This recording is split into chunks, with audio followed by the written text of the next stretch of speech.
It's hard to even describe it. It's just like a big pile of burnt stuff. Residents whose homes were destroyed by the Bradley Creek wildfire wonder what comes next as BC's wildfire situation remains volatile. Gas prices plunge. How much you're paying at the pump this morning and how long this little bit of relief will last. And the sale of this private BC island just set a record. The eye-watering price tag coming up.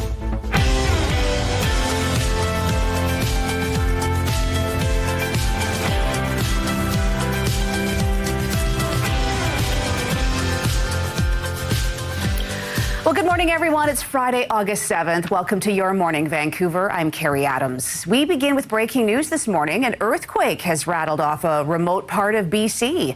Emergency Info BC says the magnitude 4.5 quake hit just before 5 this morning. It happened east of Prince Rupert on BC's northwest coast. And this is breaking news. We'll have more details on this story as they become available this morning. And more breaking news now. Canada has released its latest jobs numbers, and it shows our unemployment rate has fallen to its lowest level in 2 years. Statistics Canada says the unemployment rate declined 0.1% in July and now sits at 6.4%. Employment increased by 75,000 jobs. Most of the gains were in Ontario, which added 52,000 jobs, but BC added a strong 18,000 jobs. Well, crews working to stop burning wildfires in BC are keeping a close eye on Mother Nature today and heading into the weekend. This with hot, dry and smoky conditions still present in many parts of the province. The latest threat involves the massive Pear Lake wildfire burning near Clinton. An evacuation order has been expanded near Lillooet as the wildfire continues to threaten properties in the area. The Squamish-Lillooet Regional District added more homes and rural properties to the order, requiring residents to leave immediately. Officials are urging people to evacuate towards Lillooet or Kamloops and register for emergency support services if needed. The Pear Lake wildfire is an estimated 133,000 hectares. And we are hearing more heart-wrenching tales this morning from families trying to figure out what comes next after the Bradley Creek fire burning near Vernon destroyed their homes and livelihoods.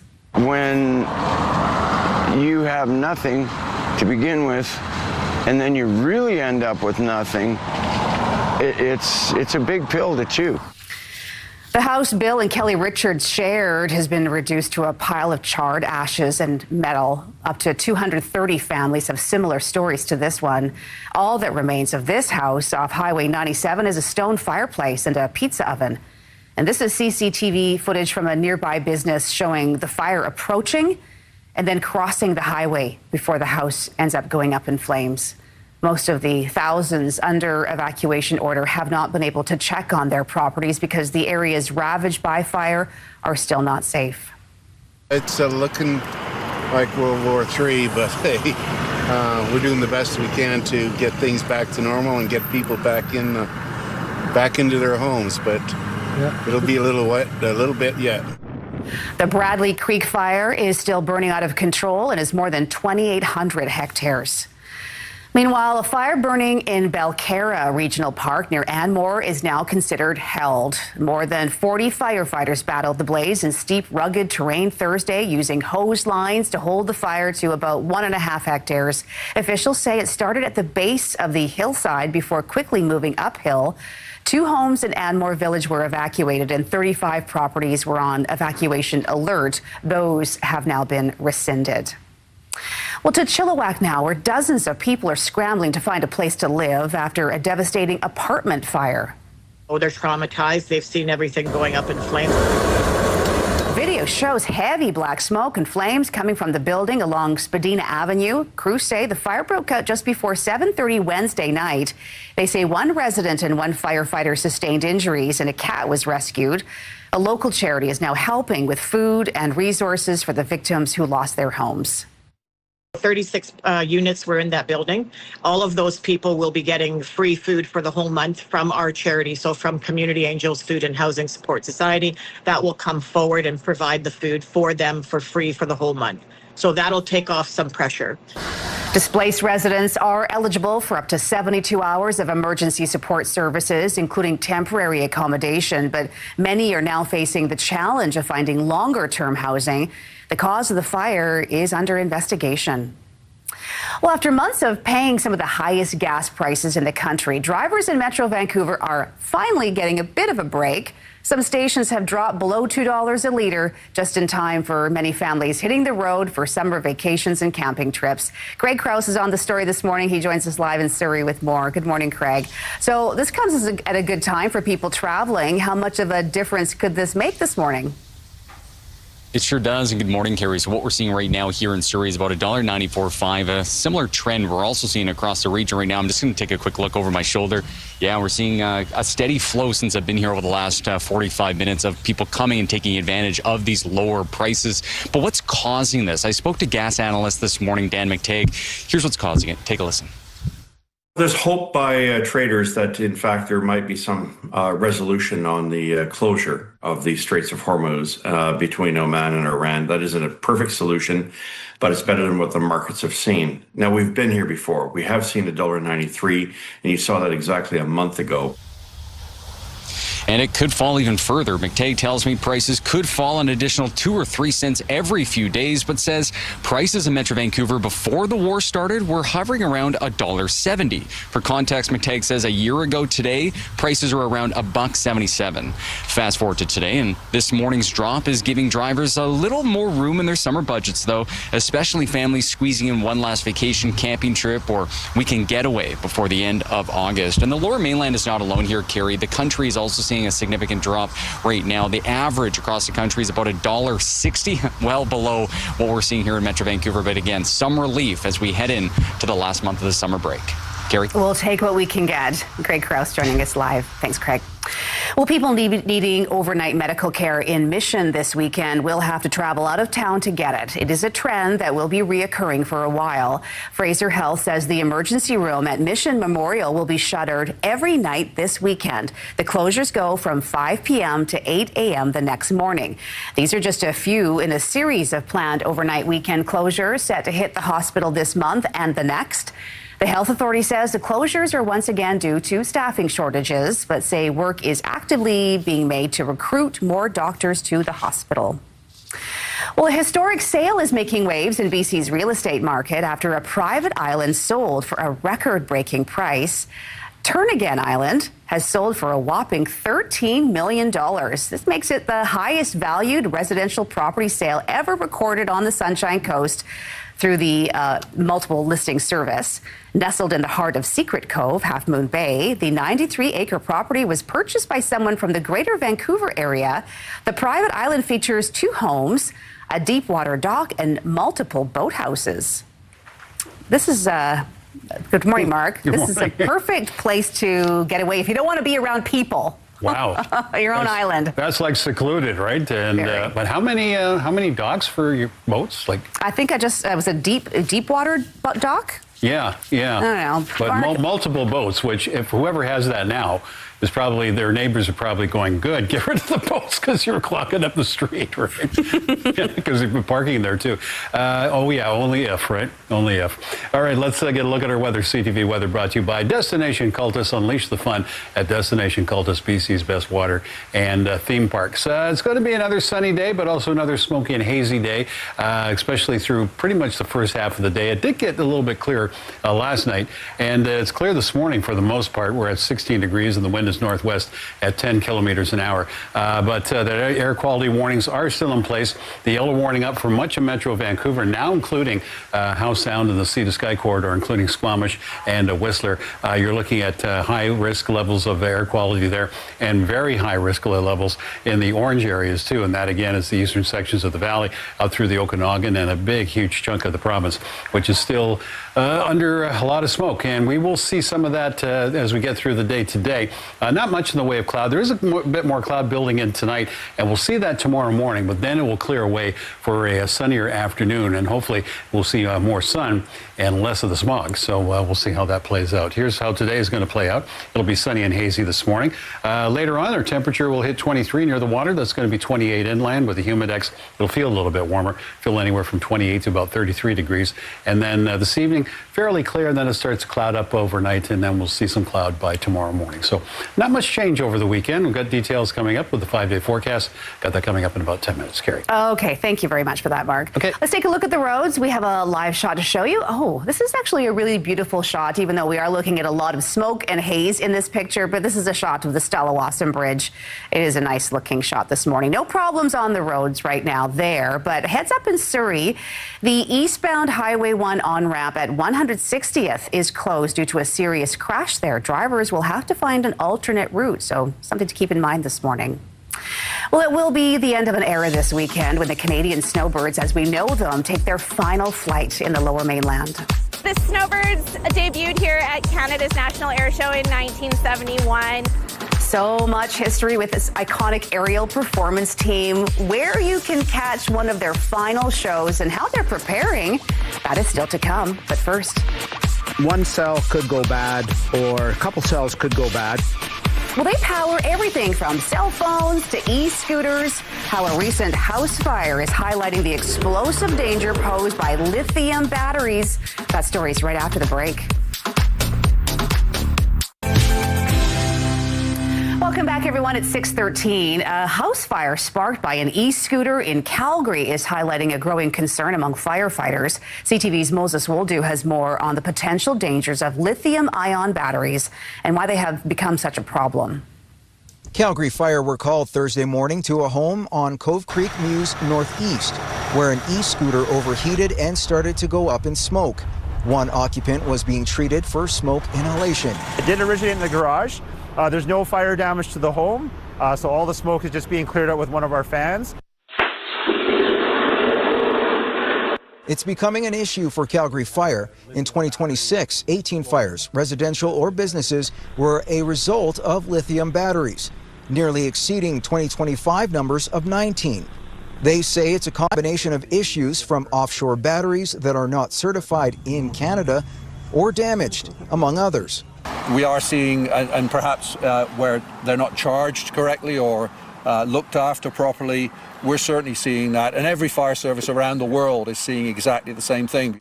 The trend isn't unique to Calgary. Fire officials in Toronto, Montreal, and Vancouver have all warned about a growing number of lithium-ion battery fires. It's why Calgary Fire is getting the word out to residents to prevent future fires. Several recommendations include using the charging cable your device comes with, avoid charging things overnight, especially when you're not going to check on it frequently, and look where you are charging those devices. Particularly with phones, is making sure you charge them on a hard, flat surface like a table or a desk.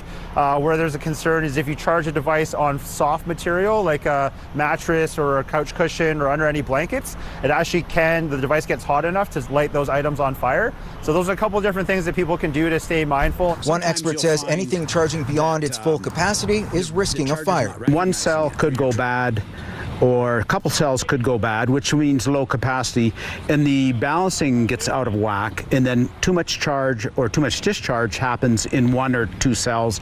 You get smoke and possibly fire. The fire department is also dealing with a large number of batteries that are not certified coming into Canada, something they hope to rectify through policy.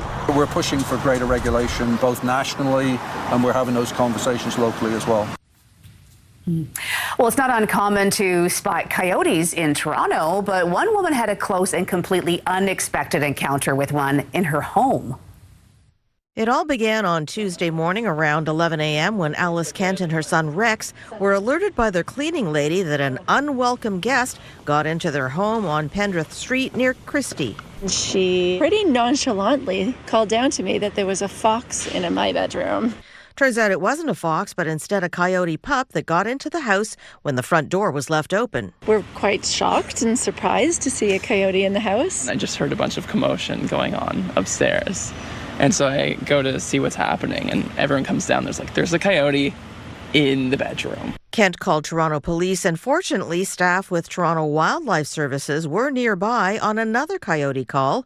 Kent says she spotted 2 coyote pups in her backyard days earlier. It's believed the pups were spotted in several backyards. And I saw all of them shuffle into the room, and they shut the door behind them, and I just heard a bunch of rummaging around. They were making a plan to get it out, and then 2 minutes later they opened the door coyote in the kennel. It's like, wow. We're keeping the doors closed more.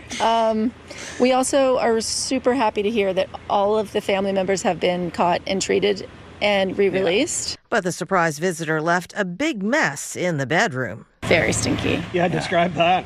Yeah, it was like the cops, and they like popped the door open even just a little bit to try and look inside. You could get a waft of, I don't even know how to describe it. It's just like animal and pee and feces and like dust.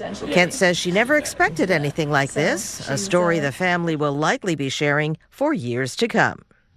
Well, it is being called a miracle rescue. If you zoom in, you can see that it's pretty steep cliffs. We're not sure how we got in there. A missing hiker is rescued after spending 3 days lost in Vancouver Island backcountry, where searchers finally found him. That's still to come. But first, it's a very special year, and I consider myself really fortunate to get to be a part of it. Saying goodbye to Canadian icons of the sky. The snowbirds, as we know them, make their final flights in Metro Vancouver. When and where you can catch them, coming up next.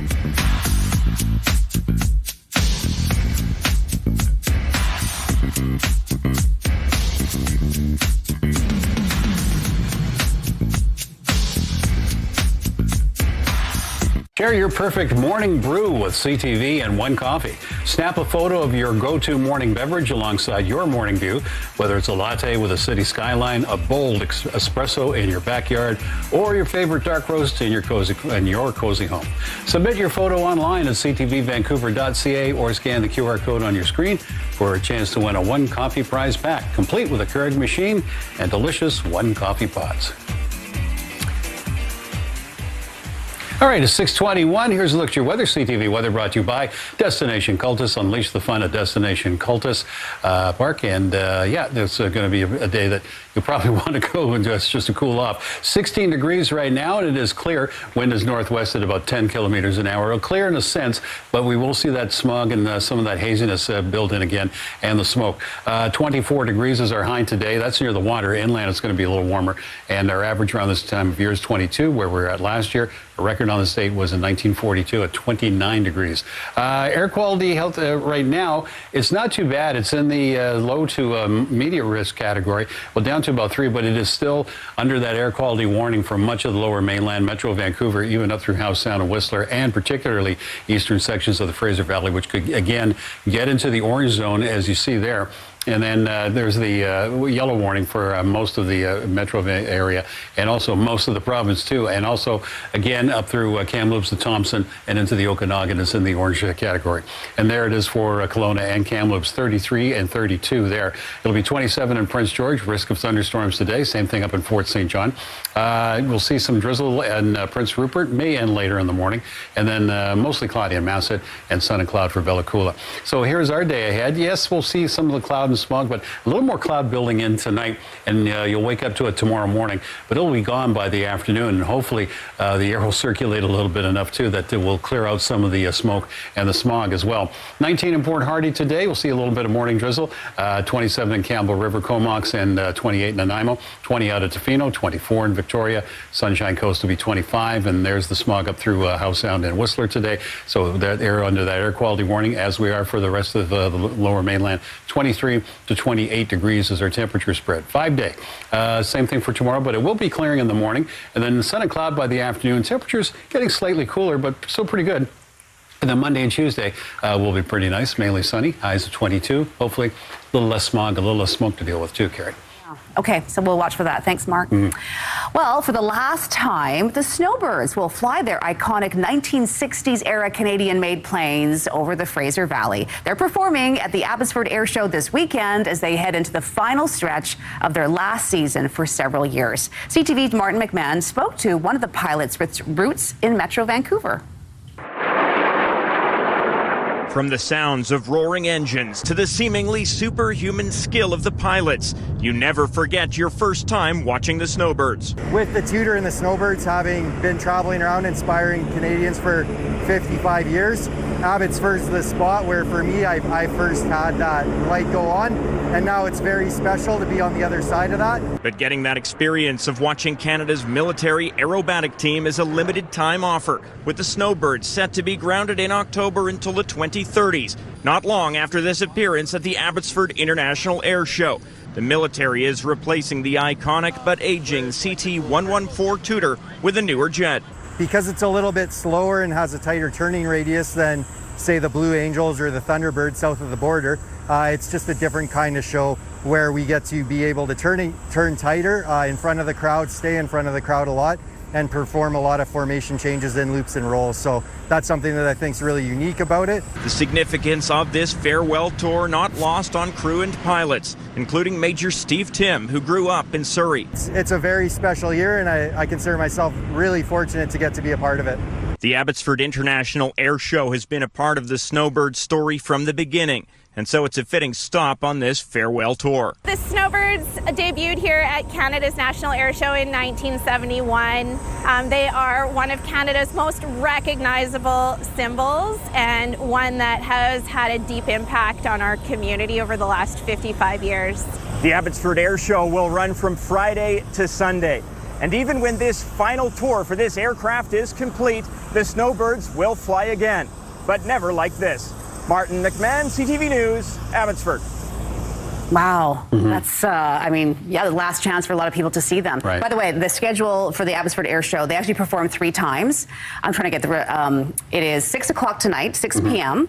They have a 1:30 performance tomorrow, and then fittingly, they close out the Abbotsford Air Show with a 4 p.m. performance. So those are the 3 times you can catch the Snowbirds. Yeah, that's right. And then hopefully, luckily enough, you'll catch them maybe on a flyby when they come, you know, over here for over Vancouver. Yeah. I don't know how far they go out, but maybe you'll hear them if you don't get to see them. Oh, you'll hear them. Yeah. I'm going to miss that too. Incredible. So, yeah, for sure. Okay, well, imagine your Instagram account is suddenly gone. All your photos, all your contacts. There's questions this morning about why some people are being kicked off the platform for no apparent reason. I was like, what? So I quickly go on Instagram and I see a page that says your account's been disabled. Why people's accounts are getting blocked or deleted without warning or recourse. Also, we are learning more this morning about the unimaginable losses from BC wildfires as reinforcements arrive to help. Gas prices here in Metro Vancouver significantly dropped overnight. I'll have the latest on this coming up on Your Morning Vancouver.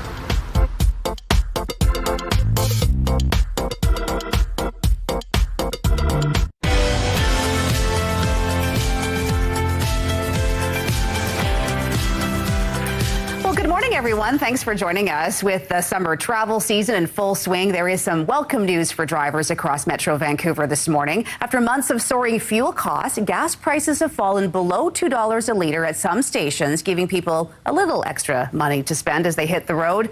Our Craig Krause is live in Surrey with more this morning. Good morning, Craig. This has to be a welcome change for drivers. What are you seeing this morning when it comes to prices?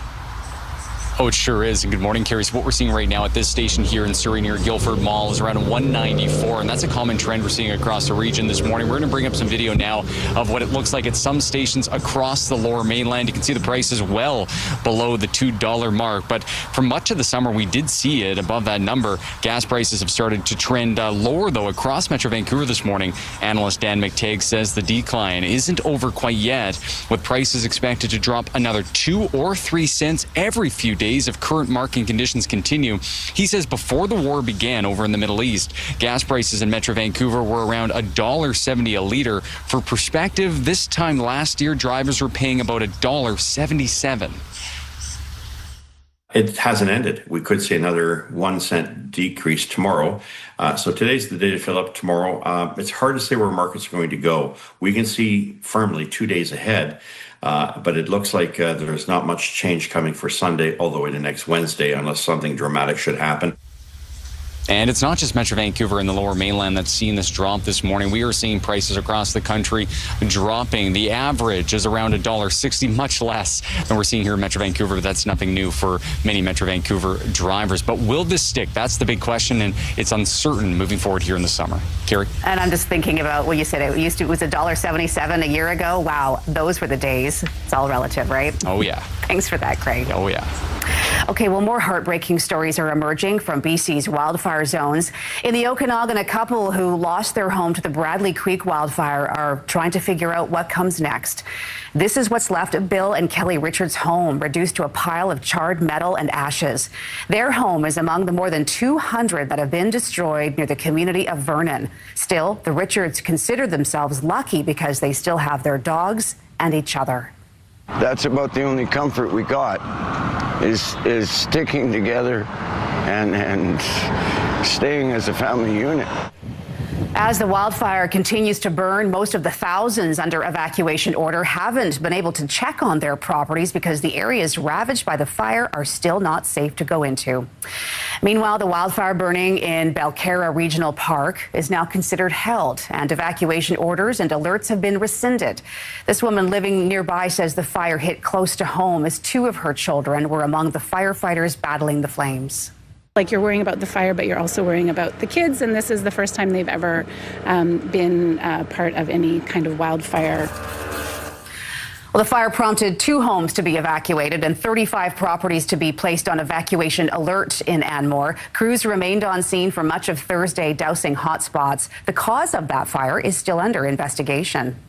And Premier David Eby has personally welcomed a new team of crews from Mexico to help in BC's wildfire fight. But he's also facing criticism from the opposition about not addressing the public about the wildfire situation earlier.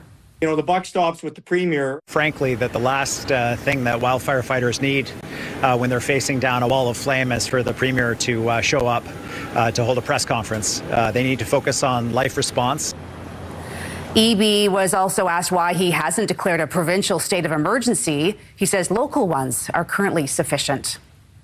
Well, a blistering heat wave is gripping parts of Europe. Italy placed all of its major cities under the highest heat alert Thursday. The heat also set a national temperature record in Austria. It's fueling wildfires in France and disrupted energy and transport systems across the continent. The extreme weather has pushed temperatures above 40 degrees Celsius in several countries, prompting health warnings for millions of people. Well, trade is still dominating talks with our neighbors to the south as the clock ticks down to the latest round of U.S. tariffs on Canadian goods. Will we get all of that by the 19th of August? We'll see, but we want to have pathways in order to get that.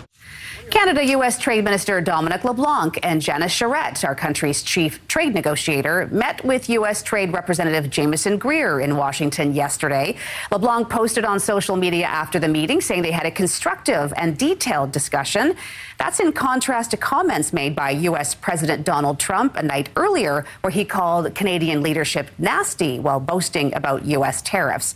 In response, Prime Minister Mark Carney said no matter what adjective is used, Canada is standing up for Canadian workers. Well, a 25-year-old hiker has been found alive after spending 3 nights stranded on the edge of a cliff, alone and unprepared on Vancouver Island. CTV's Andy Garland has more on the remarkable rescue.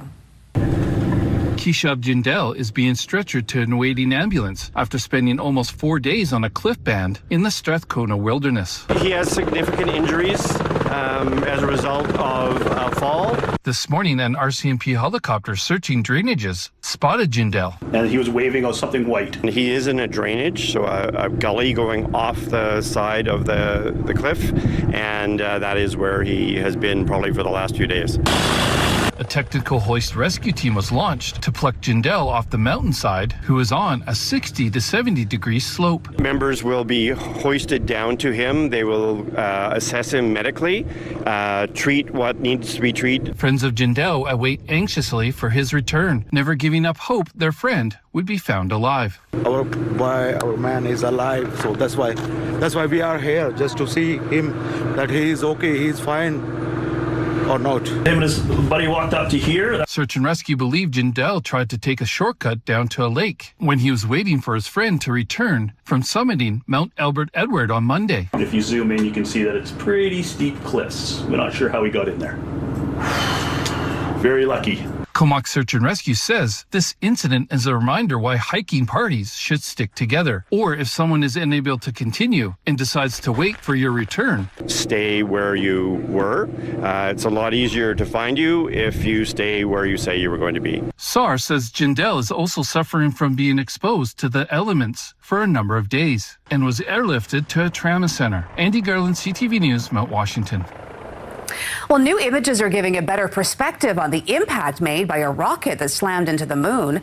The second stage of a Falcon 9 rocket crashed into the lunar surface at a high speed early Wednesday morning. The 4-ton school bus-sized object was traveling at more than 8,600 kilometers an hour. SpaceX said the debris was expected to hit near the Einstein crater on the moon's western side, which is often difficult to see from Earth. NASA astronauts took a long and not so leisurely walk outside the International Space Station yesterday. The pair installed hardware and modified the station for the future installation of a new solar array, which are large solar panels that provide power. The spacewalk operation was expected to last 6.5 hours. Well, keeping your head down and eyes on the ball is sound advice for golfers. That is, if you can see the ball. As a person with no vision, I normally use a lot of my sound and touch capabilities. A camp hosted by Ontario Blind Golf is giving kids with vision loss a chance to learn the game with professional blind golfer Kevin Frost as their coach. It's part of a partnership with the Canadian National Institute for the Blind, which aims to make sport accessible for the visually impaired. That's incredible. I love this so much. I wonder how they've been able to adapt the sport to help them. I'm sure it can be done. I mean, we've seen it done with hockey, right? And something like that. So and it's always encouraging to see that as well. Looks like he had a pretty good swing. Absolutely, too, which is what I can't boast, that's for sure. All right, let's get a look at our weather. CTV Weather brought to you by Destination Cultus. Unleash the fun at Destination Cultus, BC's best water and theme parks. We're starting off okay. It's a little hazy at the moment, and we do have some cloud, but it's 16 degrees, and it will warm up. Wind is very light out of the north at 8 kilometers an hour, and our air quality health index is pretty good right now. It's in the low risk range right now, anyway, around 3 and 2 around much of the lower mainland. Once you get out to the valley, again, this could change too into the afternoon. I wouldn't be surprised if we get up to the moderate range, about 4 or 5, and then the high risk probably out toward the valley. And again, you're under that extreme high risk warning out for eastern sections of the valley, and there it is, still intact. And also that air quality warning, the yellow category, high risk, health risk, that will include Howe Sound and Whistler also today too, and Squamish, and pretty much a big chunk of the problems as well. So the smoke continues to be an issue. Sun is not an issue. Get a little bit of cloud building in tonight, and tomorrow morning it will be there, and it'll start clearing away, and then hopefully we're going to start to see a trend where there will see less haze and smoke around too, and a little more of that sun. But it will be sunny and hazy through the morning and into the afternoon. 23 to 28 degrees is our temperature range. Humidex is going to feel more like 28 to 33, and we'll have a clear night tonight. So we'll have more details with a 5-day forecast. Got that coming up in a few minutes. Carrie. Alrighty, thank you, Mark. Okay. Well, it can often be hard to keep track of online subscriptions, but now there's a new legislation aiming to help consumers. We'll tell you how the province is changing the rules for those who offer subscription-based services like streaming to be more transparent. We'll have that just ahead. I was like, what? So I quickly go on Instagram and I see a page that says your account's been disabled. Yeah, and she has no idea why, and she's not alone. Why more people are getting blocked or having their accounts deleted without warning or recourse. That's coming up next.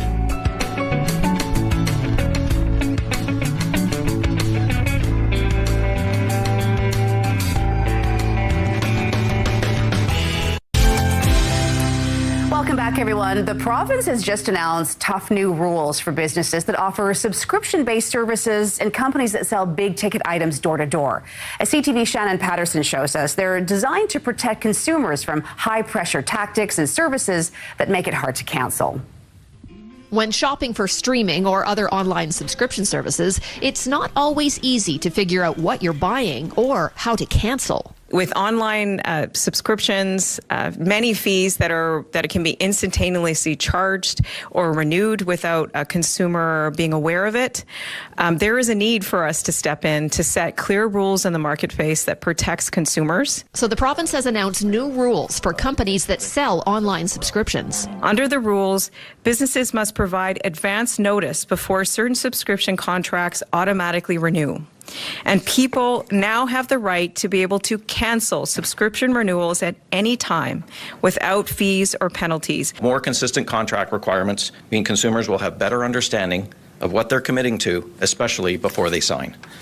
This includes a clear description of what they'll receive, delivery details, and the return, refund, and cancellation policies that apply. The province is also banning high-pressure door-to-door sales for certain big-ticket home items like air conditioners, heat pumps, and furnaces. These situations can leave consumers feeling pressured to make costly decisions without enough time or information.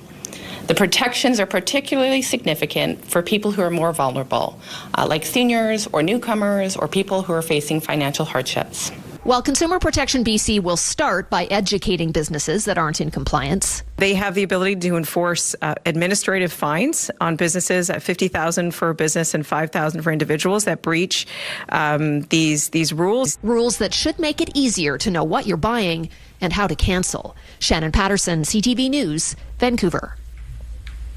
Well, about 9 out of 10 Canadians use at least one social media platform every week, and for some of us, hours at a day. For some people, social media is a huge part of their lives. So what happens if you're kicked off a platform with no chance of returning? Here's CTV's Pat Foran.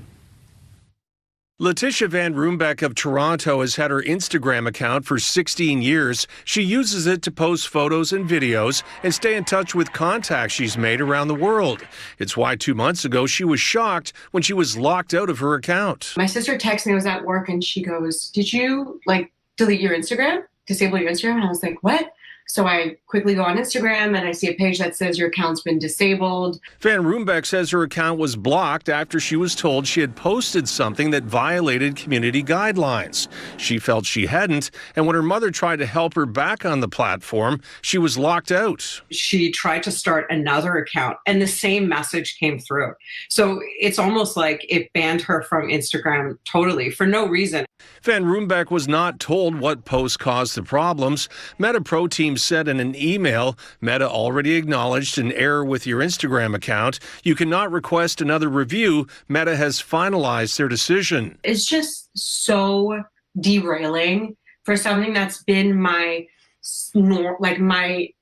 go-to for 16 years since I'm since I'm a teen to an adult now. No one really knows why their accounts were suspended. Technology analyst Carmi Levy says most content on social media platforms is reviewed by AI bots, so they can misinterpret photos as being offensive when they're completely harmless. He says once you're kicked off a platform, it can be almost impossible to get back on. There are no humans involved in this process. AI determines that the account is over the line. AI determines whether they get reinstated or not, and there's simply no opportunity to speak to a human who can help them. Van Roombeck is glad she has some of her precious memories from other sources, but says Meta should be using people to flag inappropriate content and not AI. I just hope that they get humans on it and bad guys out, good guys keep their stuff.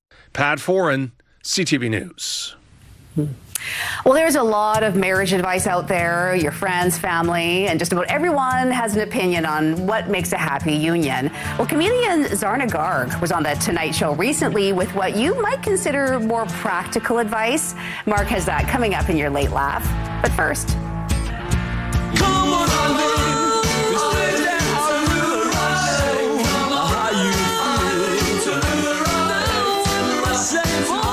in 1982, Dexy's Midnight Runners landed at the top of the UK charts. It would be 8 months before it hit #1 in the US. Come on, Eileen.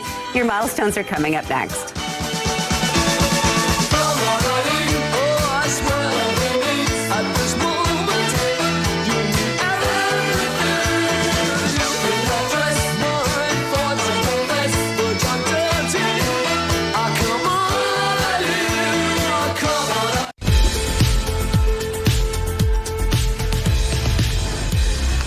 milestones now. First up this morning, happy 38th birthday to my gal today. Love from Ma, Andy, and Johnny. And happy celebrations to Master Issa and Saria Patel. Love from your friends and family in the UK, Canada, and India. Best of luck and have a wonderful day. Lovely. And wishing you a beautiful birthday, Sean. Hope your day is filled with fun, laughter, and wonderful memories. With all our love, Mom and Dad. Send us your milestones to bcmilestones@ctv.ca. All right, here's the view from Grouse Mountain this morning. Again, it's a little hazy, and it will stay hazy through much of the morning and even into the afternoon. Didn't really see any clearing until last night. And that's going to be the story today. CTV weather brought to you by Destination Cultus. Unleash the fun at Destination Cultus, BC's best water and theme parks. So, yeah, more smoke and more haze, and it is a little hazy at the moment. It's 16 degrees right now. Wind is out of the north at 8 kilometers an hour.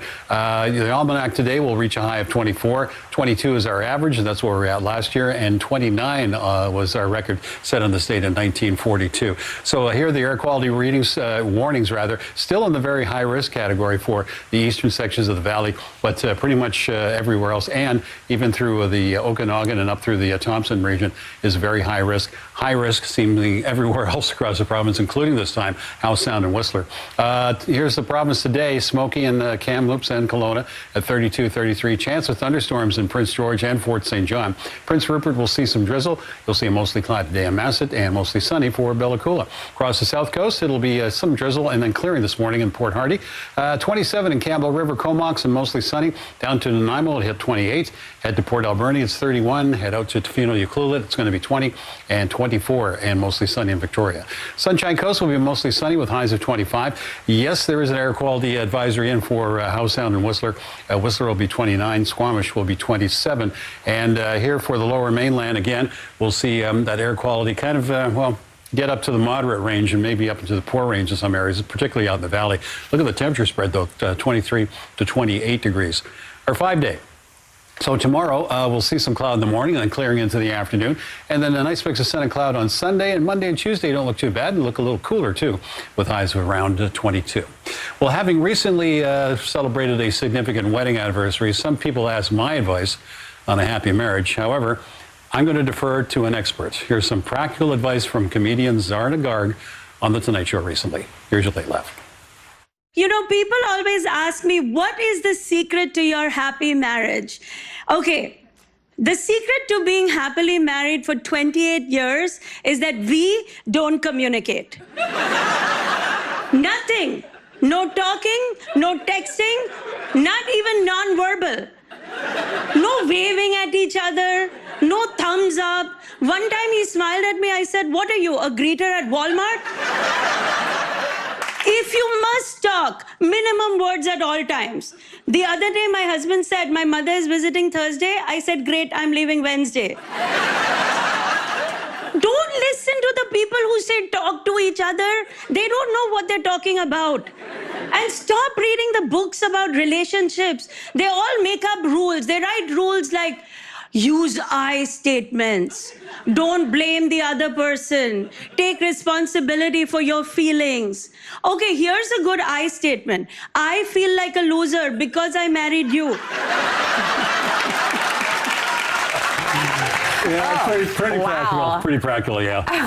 You think so? You think that's going to go over well? That's true. Oh, probably, yeah. And she's great. She was on her show a few years ago. Oh, is that right? Oh, she's very funny. 5 years ago, I think, was she here for the GFL? Just Vancouver? for laughs. Yeah, just for laughs. And she's got a huge following on social media, on YouTube, because she puts out these YouTube videos. She has a podcast with her family, and it's all about that. You know, just the practical, the stuff that you go, yeah, okay, that makes sense, right? It's funny they have the podcast because they don't communicate, yes. So I don't know what they're doing on the podcast, but we'll see how it goes. The kids take that more over than the husband, I think. So here's a daredevil that's not letting age slow her down. Go, Betty! Still to come, we'll show you the woman who is soaring into the record books while enjoying life in her 90s. Well, look at her go. Also, hey, pickleball continues to grow in popularity, and apparently BC is leading the way. Still to come, we'll see where our province ranks on the list of places most obsessed with pickleball. And we are tracking the hot and dry conditions heading into the weekend as wildfire season continues to surge in our province. We're back with your top stories next. It's hard to even describe it. It's just like a big pile of burnt stuff. Residents whose homes were destroyed by the Bradley Creek wildfire wonder what comes next as BC's wildfire situation remains volatile. Oh, they're traumatized. They've seen everything going up in flames. Residents of a fire-damaged Chilliwack apartment building look for somewhere else to go after flames forced them out. And gas prices plunge. How much you're paying at the pump this morning and how long this little bit of relief is going to last.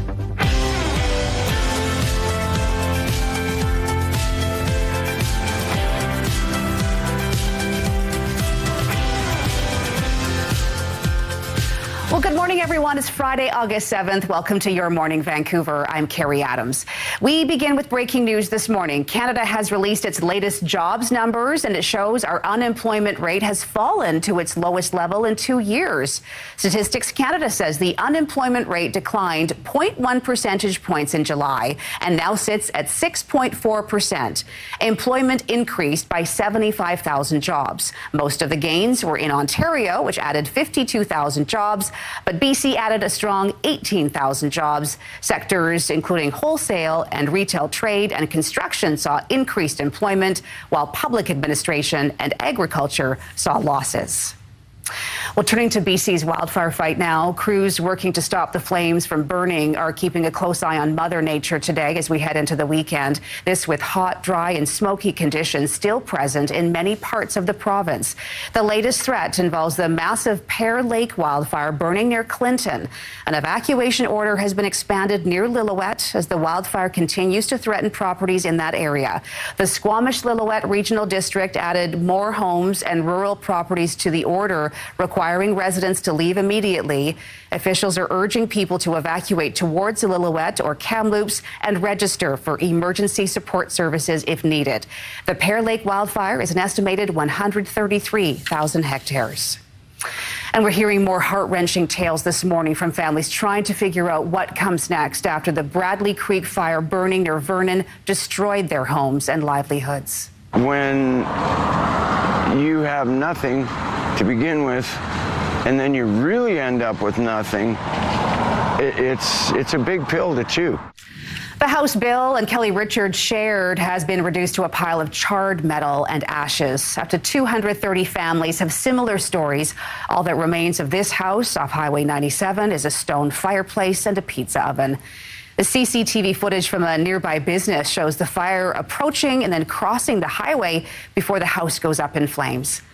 Most of the thousands under evacuation order haven't been able to check on their properties because the area ravaged by the fire is still not safe. It's looking like World War III, but hey, we're doing the best we can to get things back to normal and get people back into their homes. But it'll be a little bit yet. The Bradley Creek fire is still burning out of control and is more than 2,800 hectares.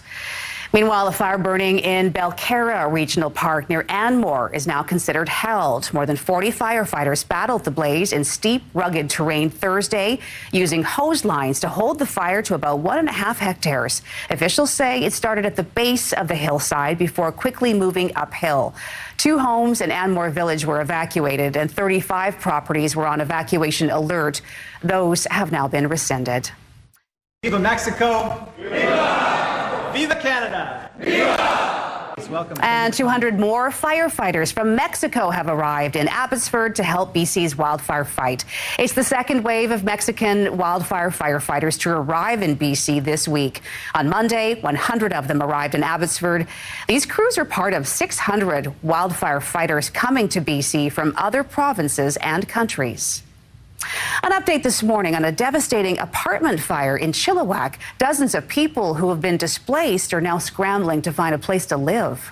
Oh, they're traumatized. They've seen everything going up in flames. video shows heavy black smoke and flames coming from the building along Spadina Avenue. Crews say this fire broke out just before 7:30 Wednesday night. They say one resident and one firefighter sustained injuries and a cat was rescued. A local charity is now helping with food and resources for the victims who lost their homes. Well, after months of paying some of the highest gas prices in the country, drivers in Metro Vancouver are finally getting a bit of a break. Some stations have dropped below $2 a litre, just in time for many families hitting the road for summer vacations. Our Craig Krause joins us in Surrey with more on this morning. Good morning, Craig. And this comes at a good time for people traveling. How much of a difference could this make? It sure does. Good morning, Carrie. So what we're seeing right now at this gas station next to Guildford Mall is about $1.94.5. A similar trend across the Lower Mainland, especially Metro Vancouver right now with similar prices. And this just happened overnight. I did speak to gas analyst Dan McTague earlier this morning. Here's a bit of what he had to say about the cause. There's hope by traders that, in fact, there might be some resolution on the closure of the Straits of Hormuz between Oman and Iran. That isn't a perfect solution, but it's better than what the markets have seen. Now, we've been here before. We have seen $1.93, and you saw that exactly a month ago. And it could fall even further. McTague tells me prices could fall an additional 2 or 3 cents every few days, but says prices in Metro Vancouver before the war started were hovering around $1.70. For context, McTague says a year ago today, prices were around $1.77. Fast forward to today, and this morning's drop is giving drivers a little more room in their summer budgets, especially families squeezing in one last vacation, camping trip, or weekend getaway before the end of August. And the Lower Mainland is not the only ones in this country seeing a significant drop today. These are happening across the country right now. These price drops, we are seeing an average of about $1.60 right now. Obviously quite less than what we're seeing in Metro Vancouver, but still summer relief for many drivers this morning. But will it stick? That's the big question, and it's yet to be seen. Carrie? Okay, well, we'll be keeping an eye on that. A lot of people who need to fill up their tank will be watching it. Craig Krause joining us this morning. Thank you. Well, an earthquake has rattled the northwestern coast of BC this morning. A post from Emergency Info BC says the magnitude 4.5 quake hit just before 5 this morning. It happened east of Prince Rupert in the Haida Gwaii region. Well, here's a woman that's not letting age slow her down. Go, Betty! Most people like to take it easy once they hit their 90s, but this woman, she's from the UK. She did not get that memo. 97-year-old Betty Bromage has broken her own Guinness World Record for the oldest female wing walker. When you get old, you can't go here, you can't do this, you can't drive, you can't see. I can't see very well, and I get a bit frustrated. So I want to do the things that I can do. Well, Betty has done 6 wing walks since the age of 87. This year, she raised money for her local hospital, which looked after her when she had a stroke last year. Okay, incredible. Well, ahead of National Pickleball Day, it appears British Columbians are big fans of the sport. According to new data from CanadaSportsBetting.ca, BC ranks 5th on its Pickleball Obsession Index. The site ranks all Canadian provinces, territories, and U.S. states, 64 in total. It says BC has the most pickleball courts of any Canadian province, with more than 1,500. BC is one of 4 Canadian regions to crack the continental top 10 on the index, alongside PEI, Ontario, and Nova Scotia. Tomorrow, by the way, is National Pickleball Day. Oh, boy. Okay. All right. Get out and enjoy a game. I had no idea that BC was so pickleball obsessed. I mean, I know it's a popular sport, but compared to other provinces and states, it looks like we're really up there. Yeah, and it really started to take off here. You know, I remember a few years ago during one of our trips out to Vernon, and they put in a pickleball court up there. Yeah. They're everywhere now. Yeah, they're everywhere now. You can hear them too. You know? Do you play pickleball? I played a while ago. I haven't played since, but I enjoyed it. You know. I took some lessons, and I'm trying to play a little more regularly now. Becoming a pickleballer. I gotta go tomorrow. National I don't think I'm Day. going to, actually. Okay. So you don't need the green T-shirt tomorrow. Okay. All right, let's get a look at our weather. CTV weather brought to you by the BC Lions FamFest game. It's on tomorrow, 4 o'clock kickoff against Hamilton. And you can celebrate with pre-game Disney characters, face painting, and free weekday P&E entry with every ticket. Tickets at bclions.com. That's why the jersey. It's not laundry day for me, okay? All right, so we're starting off a little hazy, but still sunny, and some cloud at the moment. It's 16 degrees. Wind is north, 8 kilometers an hour. Right now, the air quality health index is pretty good. It's in the sort of good to low risk category, but that will get later on this afternoon. It'll probably move up into the medium risk to a high risk, and again, very high risk out towards the eastern sections of the valley because you are still under that orange air quality warning, and then for gray, the yellow warning actually for much of Metro Vancouver. Also this time up including Squamish and Whistler, so it covers a wide swath of the province, as you can tell, as it's still going to be a problem. And we'll see sunny and hazy conditions through the morning into the afternoon. We'll get up to 28 degrees inland. It'll be 23 near the seaside. And then the humidex is going to make things feel more like 28 to 33 degrees and a clear night tonight. So we'll have more details with the 5-day forecast. Post our scenic snapshot coming up. Carrie. Oh, okay, look forward to that. Thank you, Mark. It is 7:10 right now. Let's take a look at the roads. We have a live shot to show you of the Oak Street Bridge. There it is, and it sure is hazy. You can really see it in this camera shot here. But no problems to report on the span this morning. We are continuing to track a situation in Surrey at this hour. The eastbound Highway 1 on-ramp at 160th is closed due to a serious crash that happened earlier this morning. Drivers will have to find an alternate route. Well, country star Jelly Roll is joining a growing list of celebrities taking breaks for their mental health. Right now, celebrities are under more pressure than ever before. And people are talking about mental health more than ever before. Coming up, how celebrities are helping to drive those conversations. Your Morning Vancouver is back in a moment.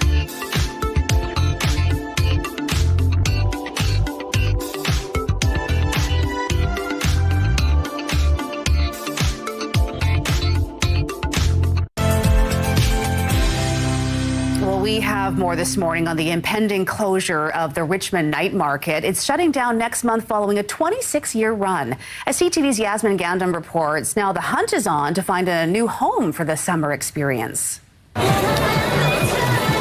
It's been a cultural staple in Richmond for 26 years, and now the annual night market is shutting its doors. So was I surprised? Not necessarily shocked, but I was very sad when it was actually confirmed. In a statement, organizers say the market's lease has come to an end. It's moved several times before settling here near the Bridgeport Canada Line station in 2012. The innovation and the things that they've done over the years to try to stay current and to continue to attract visitors from all over has been very admirable. Hosting up to 250 vendors and attracting more than 1 million visitors annually to the city, it's a huge loss to the community. It's a loss to the city in a cultural sense, and a tourism sense, but also in a financial sense as well. Brody says the city is working to find another location to see the market stay in Richmond. We will work with the operator, the owner and operator of the night market, to see what else can be secured and do what else we can as a city. It's something the Conservative Electors Association says it will make a priority in the upcoming civic election, criticizing City Hall for turning a blind eye. City Council can start working on this right away, even before the election, because really this is about the community, not more of an election issue in my mind.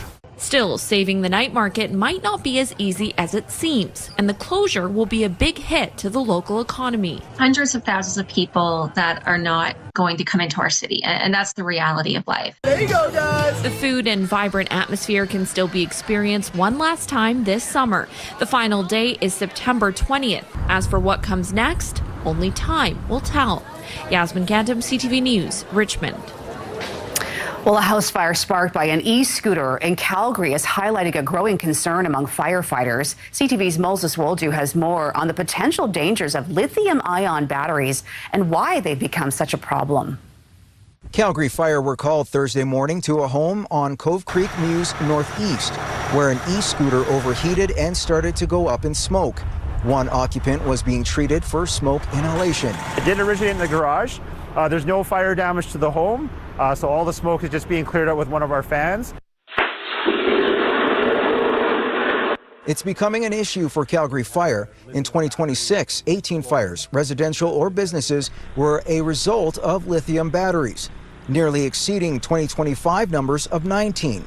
They say it's a combination of issues from offshore batteries that are not certified in Canada or damaged, among others. We are seeing, and perhaps where they're not charged correctly or looked after properly, we're certainly seeing that. And every fire service around the world is seeing exactly the same thing. The trend isn't unique to Calgary. Fire officials in Toronto, Montreal, and Vancouver have all warned about a growing number of lithium-ion battery fires. It's why Calgary Fire is getting the word out to residents to prevent future fires. Several recommendations include using the charging cable your device comes with, avoid charging things overnight, especially when you're not going to check on it frequently, and look where you are charging those devices. Particularly with phones, is making sure you charge them on a hard, flat surface like a table or a desk.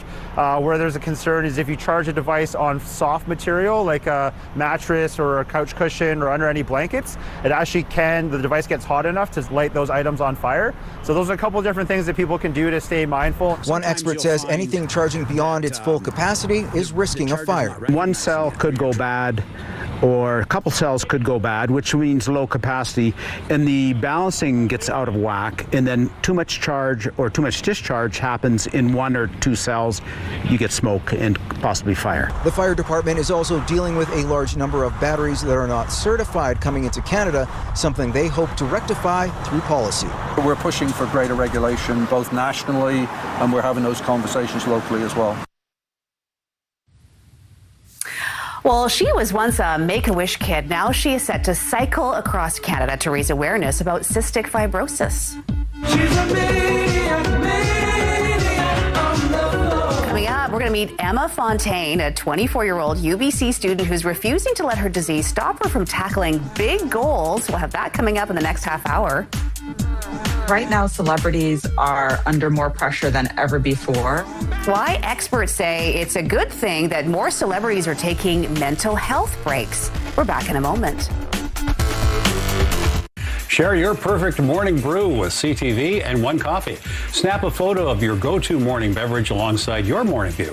Whether it's a latte with a city skyline, a bold espresso in your backyard, or your favorite dark roast in your cozy home. Submit your photo online at ctvvancouver.ca or scan the QR code for your chance to win a One Coffee prize pack complete with a Keurig machine and One Coffee pods. 7:22 on this Friday as we get set for a good weekend. Game day tomorrow, of course, for the BC Lions. Whitecaps are in action tonight, too. 17 degrees right now. It is, still the haze and the smoke still going to be an issue this morning. 17 degrees, but we'll call it mainly sunny. Wind is out of the northeast at about 6 kilometers an hour. Let's take a look at our almanac.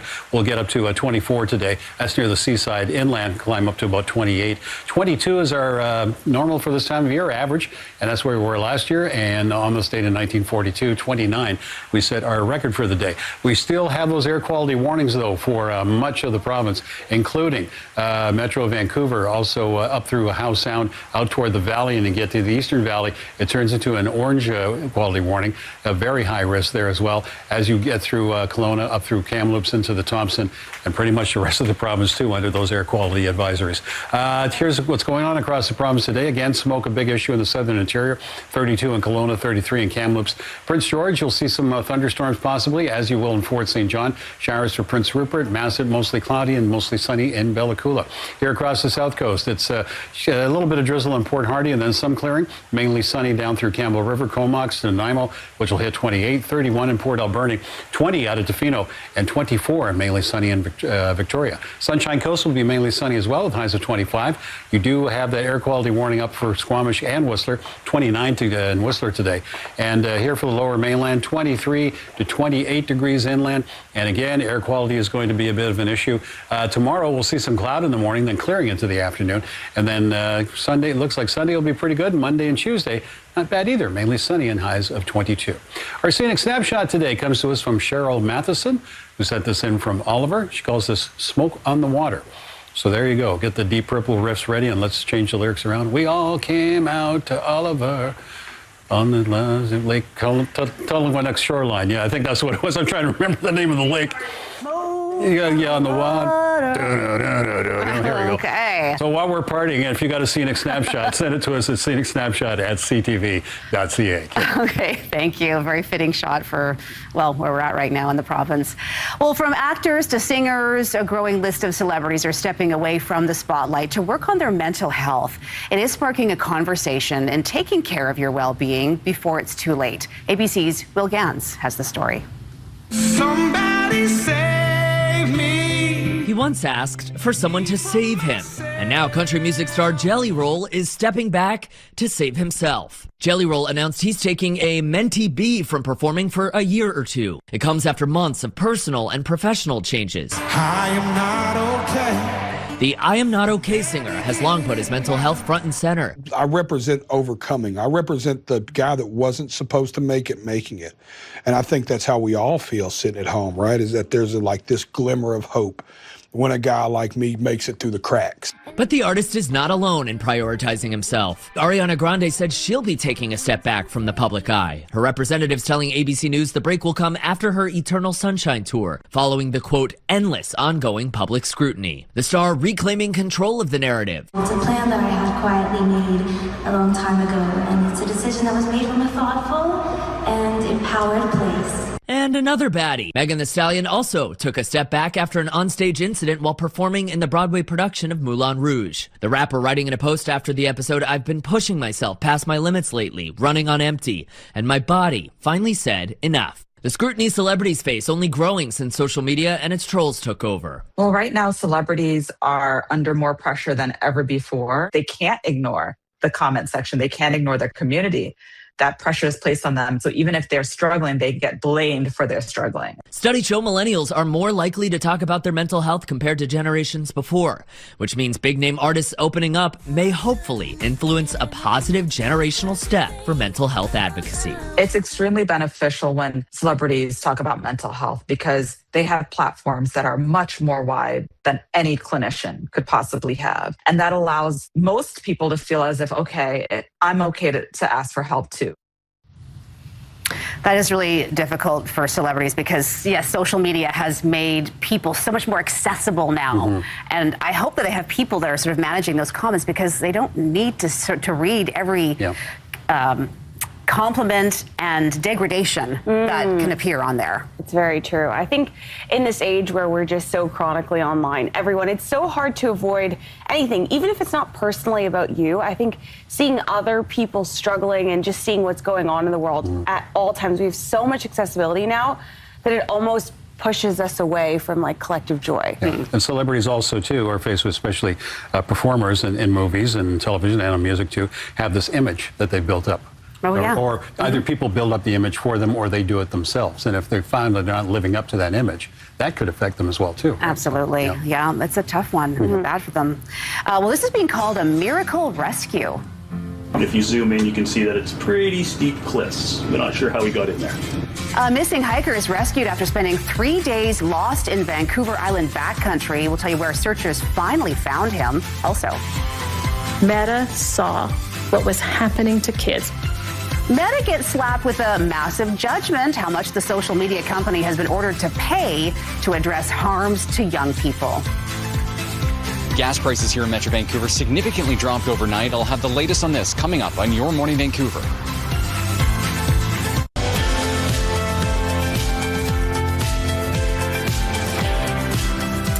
Good morning, everyone. Thanks for joining us. With the summer travel season in full swing, there is some welcome news for drivers across Metro Vancouver. After months of soaring fuel costs, gas prices have fallen below $2 a litre at some stations.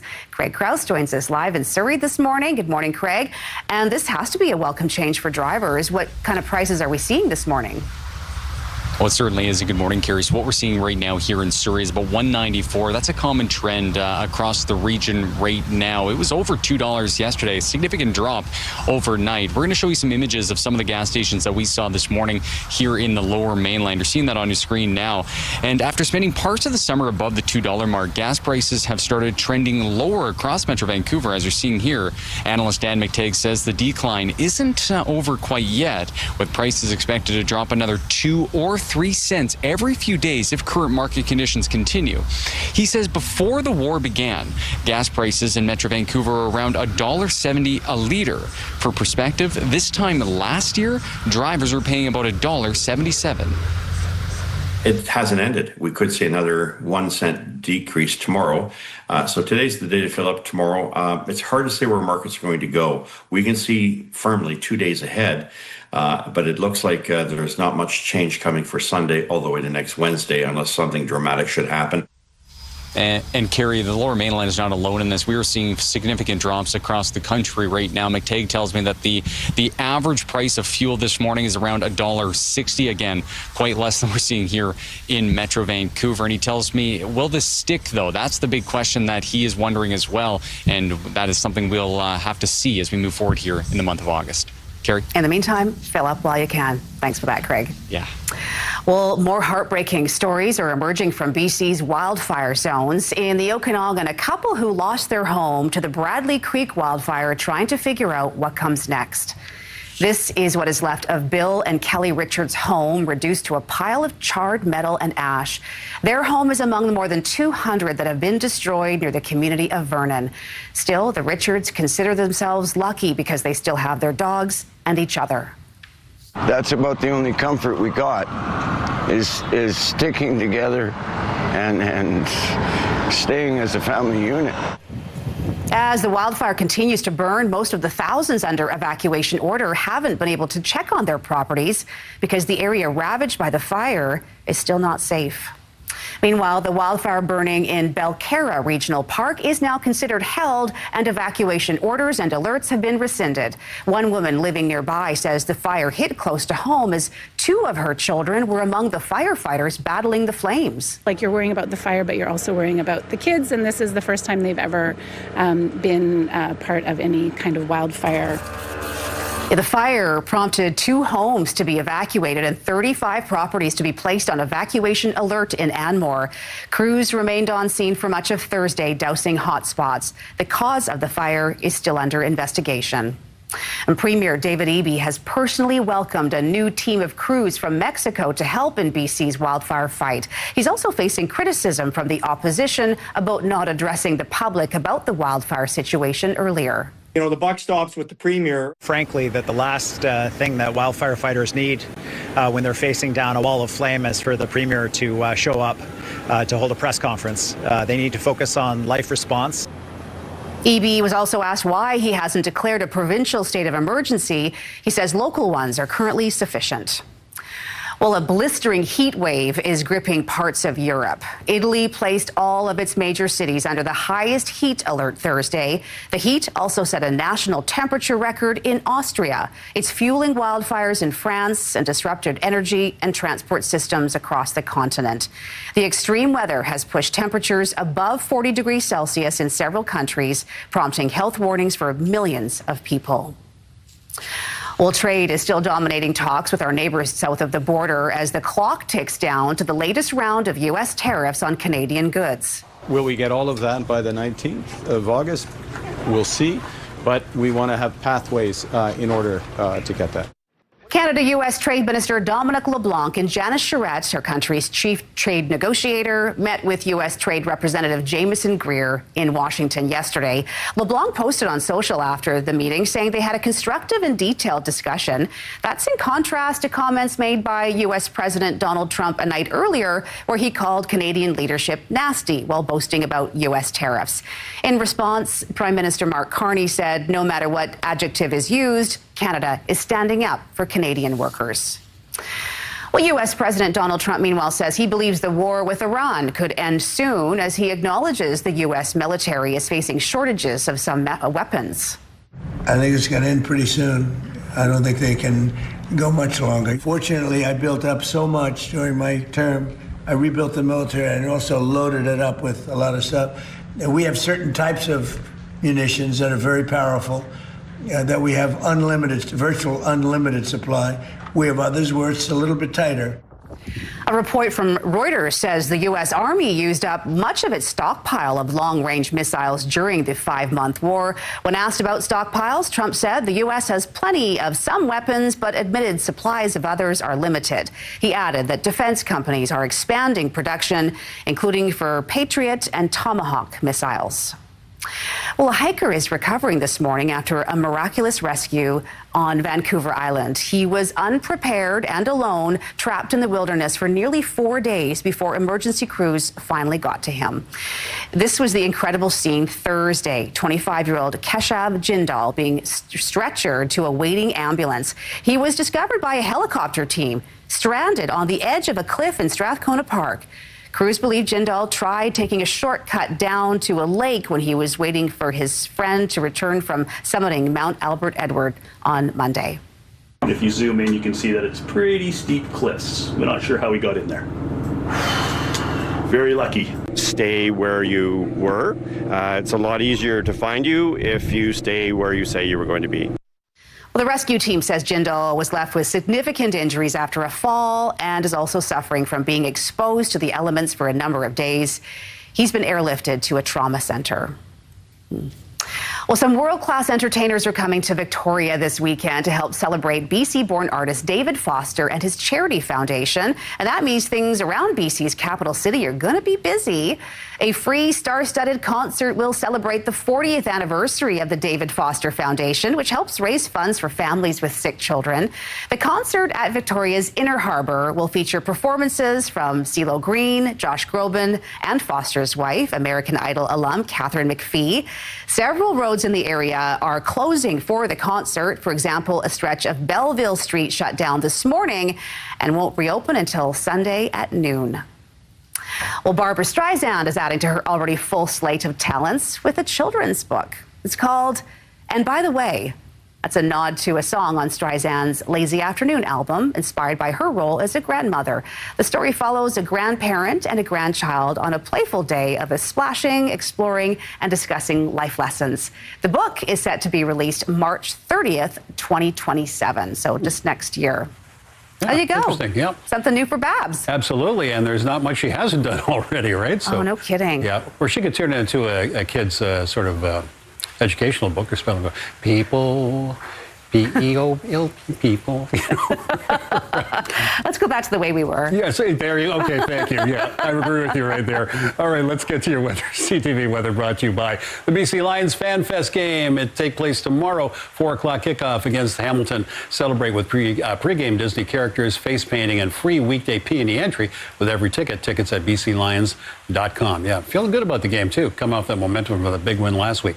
17 degrees at the moment, and it is still hazy and smoky. That's still going to be an issue today. Wind is northeast at 6 kilometers an hour. Right now, the air quality health index is pretty good. It's in the low risk category, around 2 and 3, even out towards eastern section of the valley. But that warning is still in effect.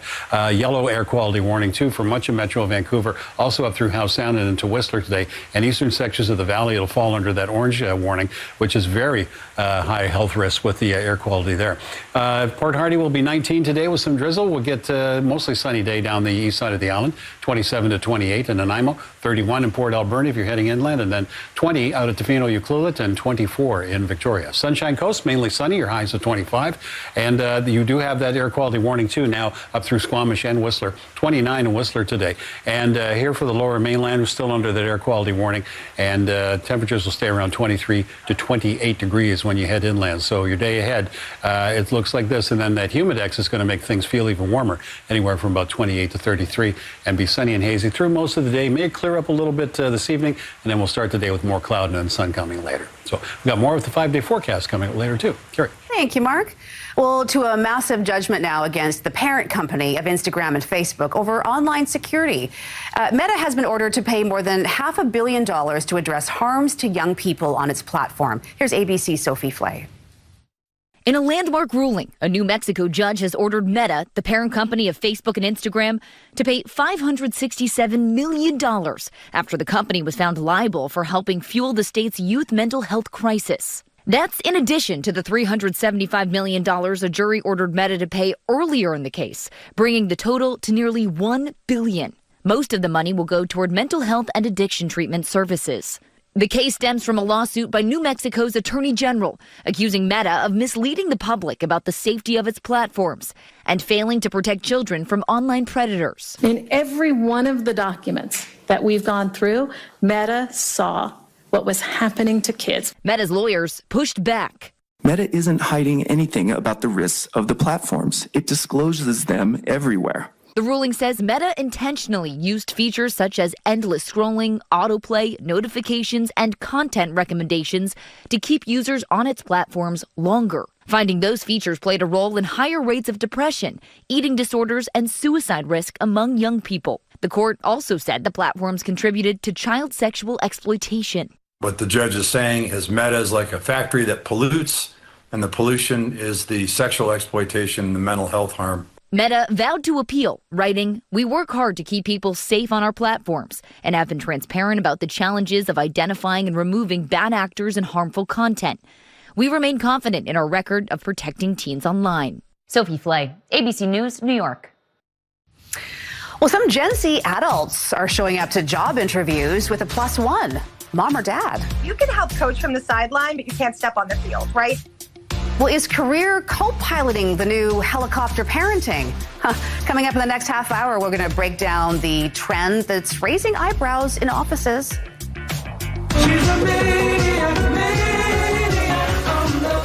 Well, she is unstoppable despite her diagnosis. Up next, the UBC student set to cycle across the country to raise awareness for cystic fibrosis. Stay with us.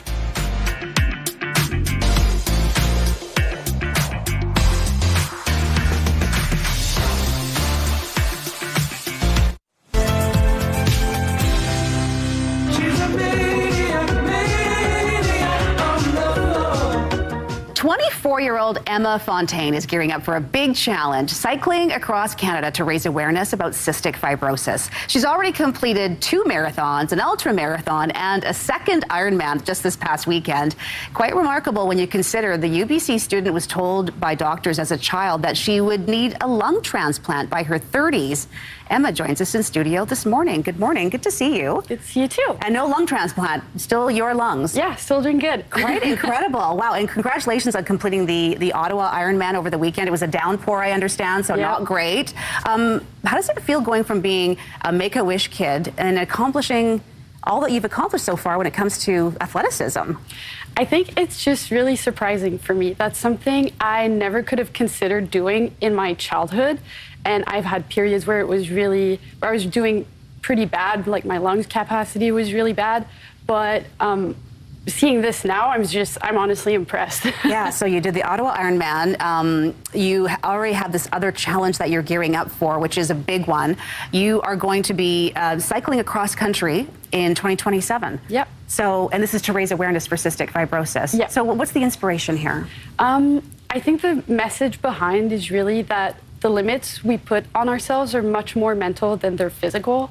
And the goal with this whole trip is to inspire other people to push their own limits, because I truly believed I could never be active. And once I found out that sports was on the cards for me, it just completely changed my life. And it was kind of a awakening call. And so that's why I want to do this. And also I need to give back to Cystic Fibrosis Canada, who was instrumental in helping me get access to life-changing medicine and just funding research and the clinics all across the country. And I think people might be surprised when they hear that you actually only just started taking up running during the pandemic. Yeah. So it's been about 4 years now, and you've done, like you mentioned, the Ironmans and some marathons, and now you're doing this cross-country ride. How has your outlook on your health changed since you started taking up this athleticism? I mean, it's completely changed my life. I used to go from having a hard time going up the stairs to now being able to do an ultra marathon or an Ironman last Sunday. It just gave me a lot more hope and a lot more confidence in what I'm able to achieve. And I just feel like I need to scream it on top of all the rooftops just to encourage other people to take up sports and to believe in themselves. Yeah, well, I mean, on that front, what is your advice to people who may have been facing a diagnosis of cystic fibrosis and maybe feeling a little bit like you were probably feeling for most of your life, that some things just weren't going to be for you? You weren't going to be able to achieve some of those goals. I think it's really important to note as well to note that cystic fibrosis isn't the same for anyone.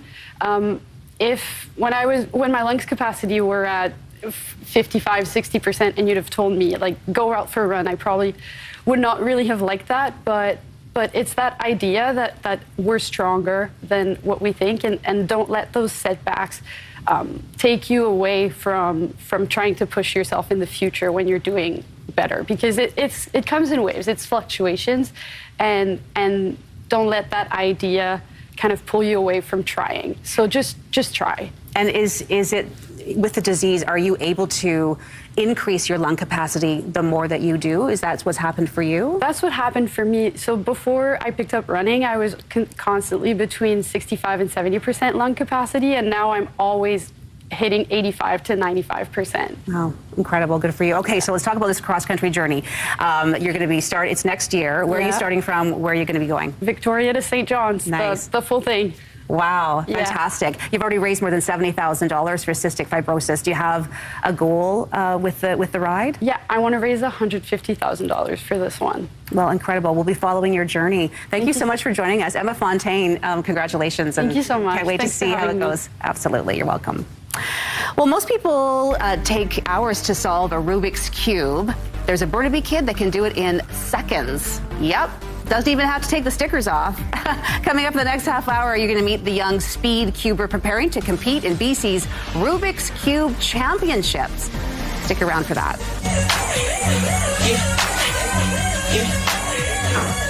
And this kid takes safety very seriously, even while playing in a pretend kitchen. Stick around. We have your sidebar coming up next.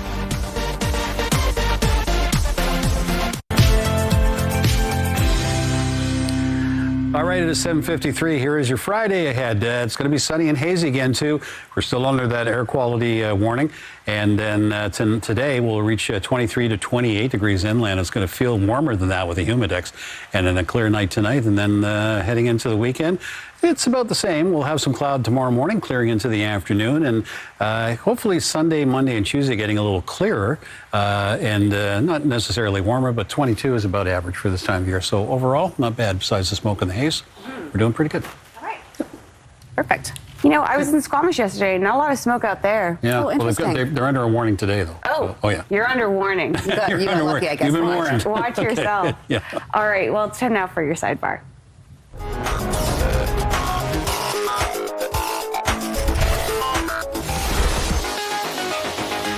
Well, Disney is known as the happiest place on earth, unless you're this toddler.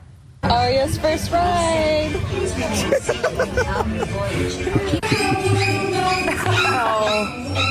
Oh, yeah, this is what happens when you fall asleep at Disney World. Little Aria was napping in her dad's arms when she entered the It's a Small World ride and woke up absolutely shocked. Oh, my goodness.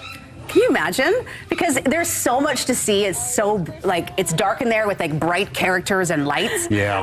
Yeah. Seeing that for the first time. He's like, why did you bring me here? Who are these people? They're not supposed to move. I remember we took our daughter to Disneyland when she was just a toddler, and she doesn't remember a thing about it. It's funny, it's really for the parents. It's for the parents. It's for the memories. Yes. For your parents. Yeah. It's really cute. Well, kids see everything and copy everything you do, even when they're playing.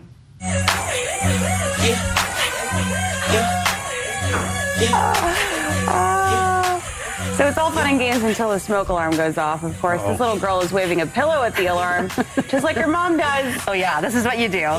You know what also works really well is a baking sheet, because it's sort of a solid fan object. Oh. Yeah, that's good. I've never tried that before. Yeah. Does the smoke alarm go off in your place? Well, sometimes, yeah. Mine does. I'm usually waving it with my hand or something, right? Yeah, you gotta get something with a little bit of weight to it. It's gone off a couple times when my partner is taking a nap. He's wakes up running. He knows. Oh. He's red. You think waking up in It's a Small World is bad? Wake up for a fire alarm going off. It's funny. It's funny. It's all good. Anyways, finally, from pretend problems to real life ones. Midlifer confessions. My feet were turning brown and I thought I was in full liver failure. Turns out the new lotion I bought was self-tanner. Midlifer confessions. I mixed up what was in my hands and threw cat treats in my mouth instead of the peanuts. Midlifer confessions. No. Oh, that's hilarious. Meet the midlifers. Suzette and Lisa believe that aging gracefully is overrated. So they want to age hilariously. I want to hear more of this. I had to lay in the gutter while the neighbor drove by so then I could quickly go home. Midlifer confessions. I had a brief moment of panic because I didn't have my seatbelt on. I was sitting in my office cubicle chair. Midlifer confessions. As always, friends, this is oh, that's hilarious. I guess this is what awaits. Oh my gosh, I should feed them some content. Midlifer confessions. It feels like they're like in the church pews. Anyways, it's all very sidebar. Thank you very much for that. Okay, so the world's slowest concert reaches a milestone. That marks the first chord change in 25 years. Coming up, why this musical piece will be played at a glacial pace for another couple of centuries. Also, Canada's unemployment falls as the country's job market surges. But are things getting any better for students and youth looking for work? And we are tracking hot and dry conditions heading into the weekend as wildfire season continues to surge. Stick around. We have your top stories coming up after the break.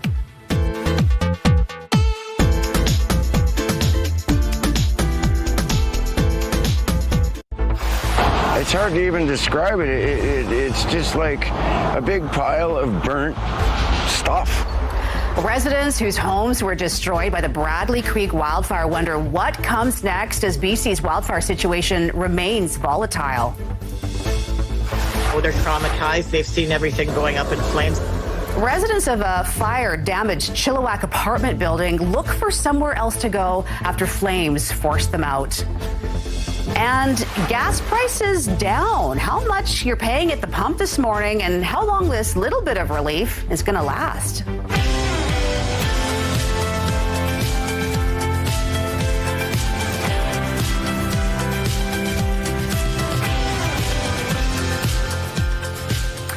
Well, good morning, everyone. It's Friday, August 7th. Welcome to Your Morning Vancouver. I'm Carrie Adams. We begin this morning with breaking news. A new report from Statistics Canada this morning says our unemployment rate has fallen to its lowest level in 2 years.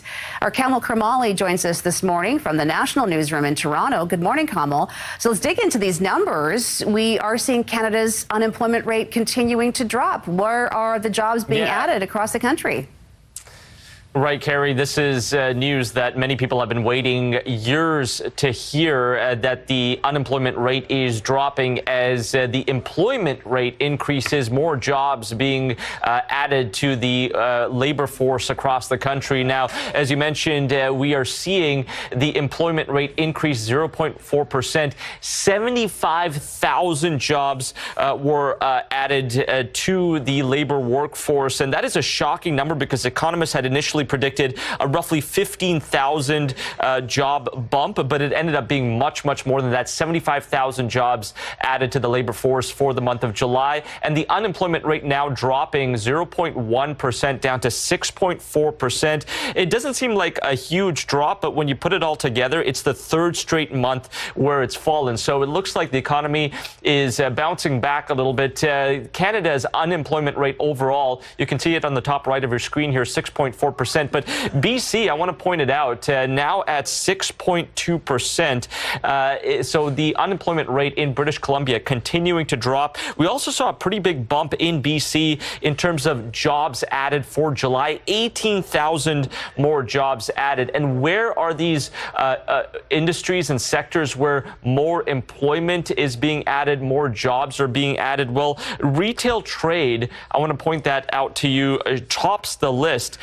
And that includes grocery chains, department stores. You can see it on your screen here. Retail trade added more than 21,000 jobs. Second on that list in terms of where we're seeing employment numbers increase, finance and real estate. That includes banking, property, and science and tech. Third on the list. Think of software developers, engineers, lawyers. That also seeing a bump of 16,000 jobs. So if you're jobless right now or looking to maybe shift gears into a different workforce, those are the industries that are hiring the most right now in the month of July. Interesting. It has been a tough few years for Canada's youth trying to enter the job market. It seems like there hasn't been a lot of opportunity. Has there been any change for students? Incremental change, Carrie. So we're seeing things go in the right direction. Unemployment decreasing, employment rates increasing, and we're seeing that trend reflected a little bit in the youth demographic, but not as much as I guess young people would like to see, because they have really been struggling over the last few years to enter the workforce because employers are just not hiring new grads and people between that demographic of 15 to 24 years. So the youth unemployment now at 12.6%. Look, it is a major decrease from the recent peak of 14.3% in April, and you compare that to last year, the unemployment rate has dropped about 2 full points, so now at 12.6%, but a far cry from what we saw before the pandemic. It was around 10 to 11%, so still a ways to go until it was pre-pandemic levels. Returning students on the right of your screen here, what is that? That is students who work full-time between, say, October to May, and then just work summer jobs. The unemployment rate there now at 15.1%. It is down 2.4% compared to last year. So, Carrie, to sum it all up, for the youth, things are heading in the right direction, but not quite as what we would like it to see in terms of how often employers are hiring youth. Still a long ways to go until we reach pre-pandemic levels. Okay, we'll watch for that. Kamal Kamali joining us this morning from Toronto. Thanks, Kamal. You bet, Carrie. All right, turning now to BC's wildfire fight. Crews working to stop the flames from burning are keeping a close eye on Mother Nature today and heading into the weekend. This with hot, dry and smoky conditions still present in many parts of the province. The latest threat involves the massive Pear Lake wildfire burning near Clinton. An evacuation order has been expanded near Lillooet as the wildfire continues to threaten properties in the area. The Squamish-Lillooet Regional District added more homes and rural properties to the order, requiring residents to leave immediately. Officials are urging people to evacuate towards Lillooet or Kamloops and register for emergency support services if needed. The Pear Lake wildfire is an estimated 133,000 hectares. We're hearing more heart-wrenching tales this morning from families trying to figure out what comes next after the Bradley Creek fire burning near Vernon destroyed their homes and livelihoods. When you have nothing to begin with, and then you really end up with nothing, it's a big pill to chew. Well, the house Bill and Kelly Richards shared has been reduced to a pile of charred metal and ash. Up to 230 families have similar stories. All that remains of this house off Highway 97 is a stone fireplace and a pizza oven. The CCTV footage from a nearby business shows the fire approaching and then crossing the highway before the house goes up in flames. Most of the thousands under evacuation order have not been able to check on their properties because the areas ravaged by the fire are still not safe. It's looking like World War III, but hey, we're doing the best we can to get things back to normal and get people back into their homes. But it'll be a little bit yet. The Bradley Creek fire is still burning out of control and is more than 2,800 hectares. Meanwhile, a fire burning in Belcarra Regional Park near Anmore is now considered held. More than 40 firefighters battled the blaze in steep, rugged terrain Thursday using hose lines to hold the fire to about 1.5 hectares. Officials say it started at the base of the hillside before quickly moving uphill. 2 homes in Anmore Village were evacuated and 35 properties were on alert.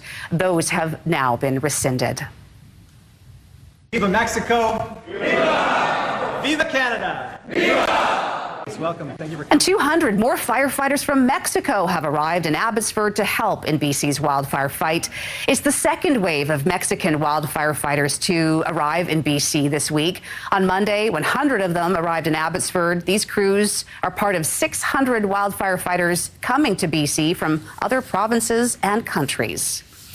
Well, after months of paying some of the highest gas prices in the country, drivers in Metro Vancouver are finally getting a bit of a break. Some stations have dropped below $2 a litre, just in time for many families hitting the road for summer vacations. Craig Krause joins us in Surrey with more this morning. Good morning, Craig. This is a good timing for people who are traveling, especially heading into the weekend. How much of a difference could this drop make? Sorry, there's a bee in my face there. Prices right now here in Surrey are $194.5. You can see behind me here, there is quite a flow of traffic. We've been seeing that since about 5:30 this morning as well.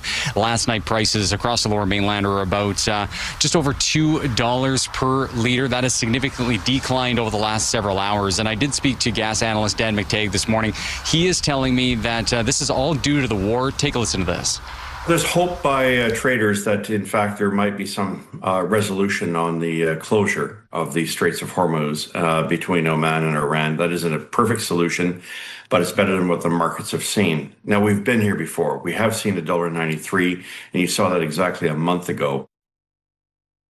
And it could fall even further. McTagg tells me prices could fall an additional 2 or 3 cents every few days, but says prices in Metro Vancouver before the war started were hovering around $1.70. For context, McTagg says a year ago today, prices are around $1.77. Fast forward to today, and this morning's drop is giving drivers a little more room in their summer budgets, especially families squeezing in one last vacation, camping trip, or a weekend getaway before the end of August. And the Lower Mainland is not alone here, Carrie. We're seeing price drops across the country right now. McTagg tells me that the average price is about $1.60 nationwide right now, a little bit less than what we're seeing here in Metro Vancouver, but he's unsure as well for how long this could stick, but that's something to be seen as we move forward here in August. Carrie? It's hard to believe that a year ago we were at $1.77. Wow, if only we could go back in time. Okay, thanks for that. Absolutely. Craig Krause joining us.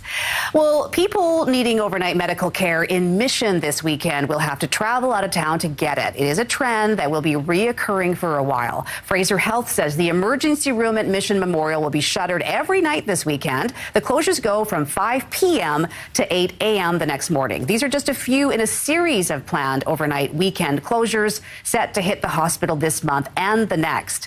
The health authority says the closures are once again due to staffing shortages, but say work is actively being done to recruit more doctors to the hospital. Well, to sports now. The Vancouver Bandits had home court advantage in their Canadian Elite Basketball League Western Conference semifinal at the Langley Event Centre, and they made the most of it. With 6 seconds on the shot clock, working hard to his left, finds a teammate, Mulder, for the win!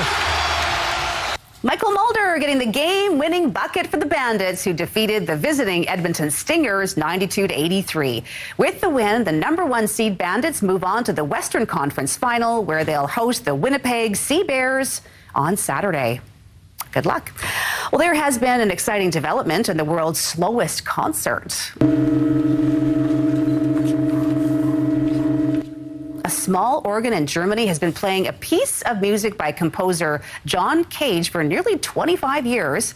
Audience got to hear a rare chord change this week from 7 notes to 8.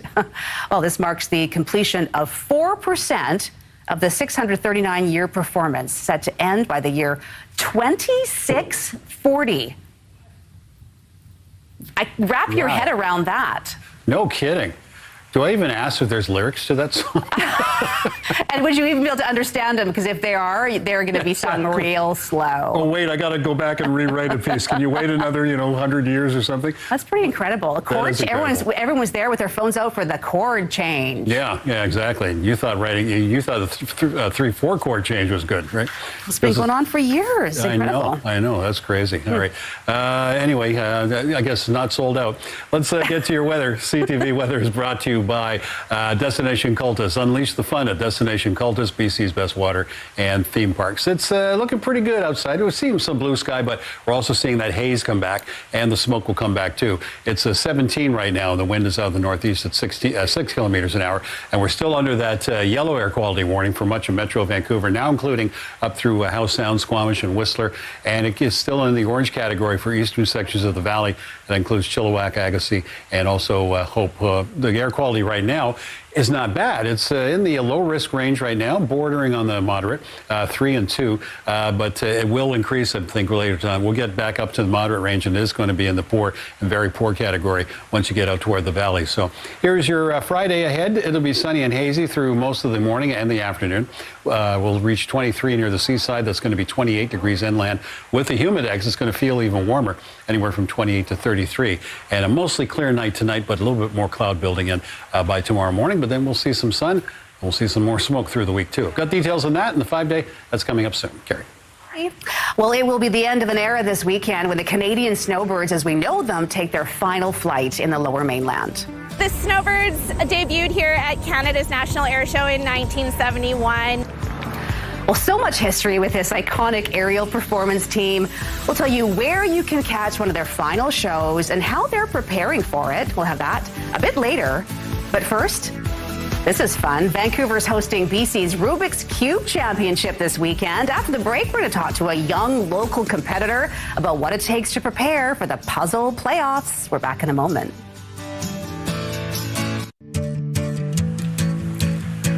All right, time now for this morning Skywatch. Here's a live shot from Grouse Mountain overlooking downtown Vancouver. And yes, you see more blue sky up top, but more haze, smoke at the bottom. And yeah, it's going to be that day again, too. Still under that air quality advisory. And, well, there's more sunshine coming on the forecast, too. CTV Skywatch is brought to you by Kermac Collision and Autoglass, the name you'll remember when it matters. Kermac cares for kids. So how fast can you solve a Rubik's Cube? For the best in the world, it takes just seconds. And you're going to find them competing at the Rubik's Cube BC Championship kicking off in Vancouver today. Joining us now is speed cuber Devin Ragu and speed cubing Canada's Heewon Wang. Good morning to both of you. Thank you for coming in, bringing in your cubes. Appreciate it. So Heewon, let's talk about this championship to start here. There's 13 official events, I understand. So how does this weekend play out? Where is it and what can people expect? So the event this weekend is at the Pinnacle Harbourfront Hotel, just downtown, a few blocks away. And there are 230 competitors this weekend, and they're competing in, as you said, the 13 different events. We're holding different events and different finals on each of the different days, from Friday, Saturday, and Sunday. And it's just a great time for speed cubers to come around from around the province and around the world. To just compete and have fun, break some records if they're lucky. Okay, and I'm so curious to know how long it takes to get to that level. Devin, you're 12 and you're already an accomplished speed cuber. How did you get involved in this world? One of my best friends, I saw them solving it at like a school event. I got very intrigued, and from that day I learned how to solve it on my own, and it became my own sort of passion. Yeah. Okay, I just want to point out these cubes that you have here, because I don't know if you know this about me, but I was, the Rubik's Cube, when it first came out, that was, like, I was a teenager, and so I used to do the Rubik's Cube, not fast by any stretch, but I used to have stickers. They've actually changed the design of this, haven't they? Yeah. Is it because of the cheating? Yeah. The sticker removal? Because that's what people were doing back in the day, is they were taking the stickers off and saying that they did it, so they've changed that. That's good. What is it like in this world? I mean, it's watching this grow, Heewon, I imagine, because we didn't have this back in the day. Yeah. How did this become such a huge sport? So there was the original World Championship in 1982, and then there was a bit of a hiatus until they resumed it in 2003. Oh. And then in 2004, they formed the World Cube Association, which today governs the fair competitions around the world. So this 80s toy kind of went away for a while, it made it come back, and now it's like a big competition. It's quite incredible. So how do you prepare for a competition like this, Devin? Like, how do you practice? How do you get ready for a competition? A lot of the time I just do like solves after solves after solves, and just like keep grinding at it. Sometimes I learn new strategies, new ways to help me improve and get faster. Yeah. And what does that look like? Does someone just hand you an unsolved cube and you just have a chance to just play with it and get it done? The way we solve it is we have a lot of pre-memorized algorithms in our mind.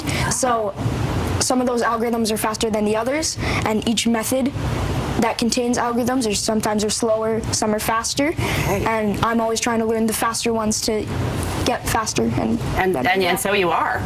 Okay, so for someone like myself, it's been a while obviously since I've solved the Rubik's Cube. Like, do you have any advice for someone who's just getting started? Like, what's the easiest way to get one side, we'll say? Let's start with that.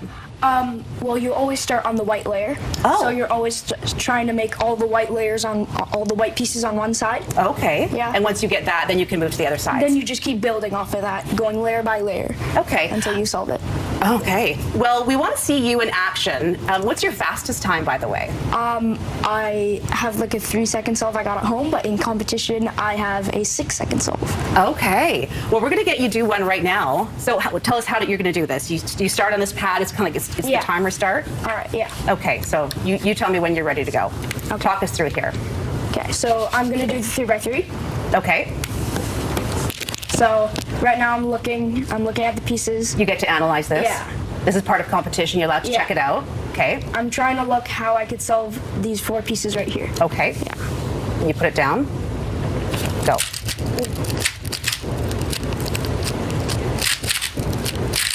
Oh.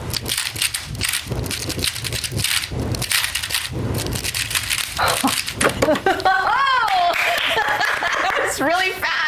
And you really picked up at the end there. Yeah. Incredible. How long was that? That was 11 seconds. You were under some pressure with live TV. So we'll leave it at that. But hey, we want to do a little cube off between the two of you. Can we do that? Yeah. All right, so grab a cube and see how it goes. Which one should I grab? Just to Yeah. participate for the fun of it. All right. If I can get anything. That's yours. Oh, it's already done. Thank you. Okay. Oh, I got a side. Hey, it's not bad, but you guys had it probably pretty easy for me. I got the green side. Okay, well, have a great time this weekend, you guys. This might. Okay, are you gonna go? Sure. Okay. 3, 2, 1.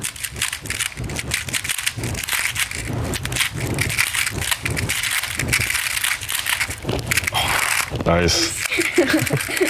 Nice. Okay, that was fast. I wasn't timing you guys, but way to go. That's great. Devin Ragu and Hee-Wan Huang joining us this morning. Good luck at the championship this weekend. Thank you so much. Hope you do really well. Okay, well, firefighters have responded to a reptile in distress, but not in their usual truck. Coming up, how a flamingo-shaped pedal boat played a role in a turtle's rescue. You can help coach from the sideline, but you can't step on the field, right?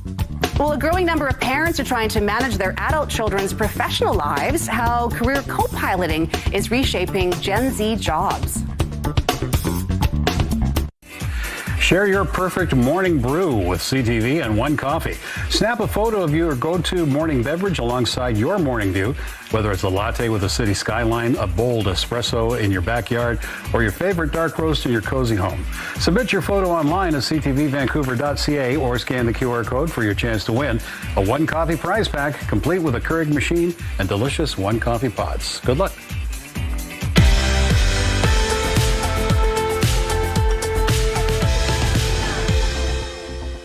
All right, let's welcome in this week's Your Morning Vancouver weather star. We have joining us 9-year-old Emmett Bahar. Hey, Emmett, how you doing? Good. Good. How's your summer going so far? Good. Good. Yeah, you had a birthday recently, I heard. Yeah. Yeah. So, mine was a week later. Yeah. Although you're not as old as me, not yet. No. You got a while to go too. And what's your favorite thing to do in the summer, other than your birthday? I went to the Whitecaps game. Oh, did you? Yeah. Oh, cool. Yeah, I like going to Whitecaps games. I like going to Lions games. I like going to sports too. All right. Anybody you want to say a shout out to? Any of your friends? Or? My family. Your family? That's nice. All right. Okay, that sounds great. But right now, you've got a job to do. So I am going to get out of the way and let you tell us what today's weather is going to be like. Good morning. It will be another sunny, hazy, and warm day, reaching to 24 to 28 degrees for Metro Vancouver. Staying clear with tonight will be a nice mix of sun and cloud for both Saturday and Sunday. Staying warm too. All right. Good job. All right. Like the personality you've got in there too. Yeah. You haven't been on TV before, you sure? Nope. Okay. Well, you're doing pretty good. Thanks again for coming in to be our weather star today, Emmett. And we look forward to hearing you give the forecast with our friends on Move 103.5 later this morning. And your child could become the next Your Morning Vancouver weather star and deliver the weather forecast on air. Enter online at ctvvancouver.ca or scan the QR code on your screen. CTV Your Morning Vancouver's Weather Star is brought to you by Kermac Collision and Auto Glass, the name you'll remember when it matters. Kermac cares for kids. All right, Emmett, great job. He's a superstar. I got one. All right, let's get a look at our weather. As Emmett was mentioning, too, it's a little bit hazy, and it will be hazy and sunny throughout the day, but we'll see that sunshine filtered through the haze. It's 17 degrees at the moment. Wind is very light out of the northeast. We'll reach 24 later on today, and our average for this time of year is about 22, and that's where we were last year on this date. And on this date in 1942, we set a record at about 29. Sunset tonight at 8:45. It may clear up a little bit by the evening, but for now, those air quality warnings are still in place. Yellow warning out for Metro Vancouver, also now including up through Howe Sound, Squamish, and Whistler.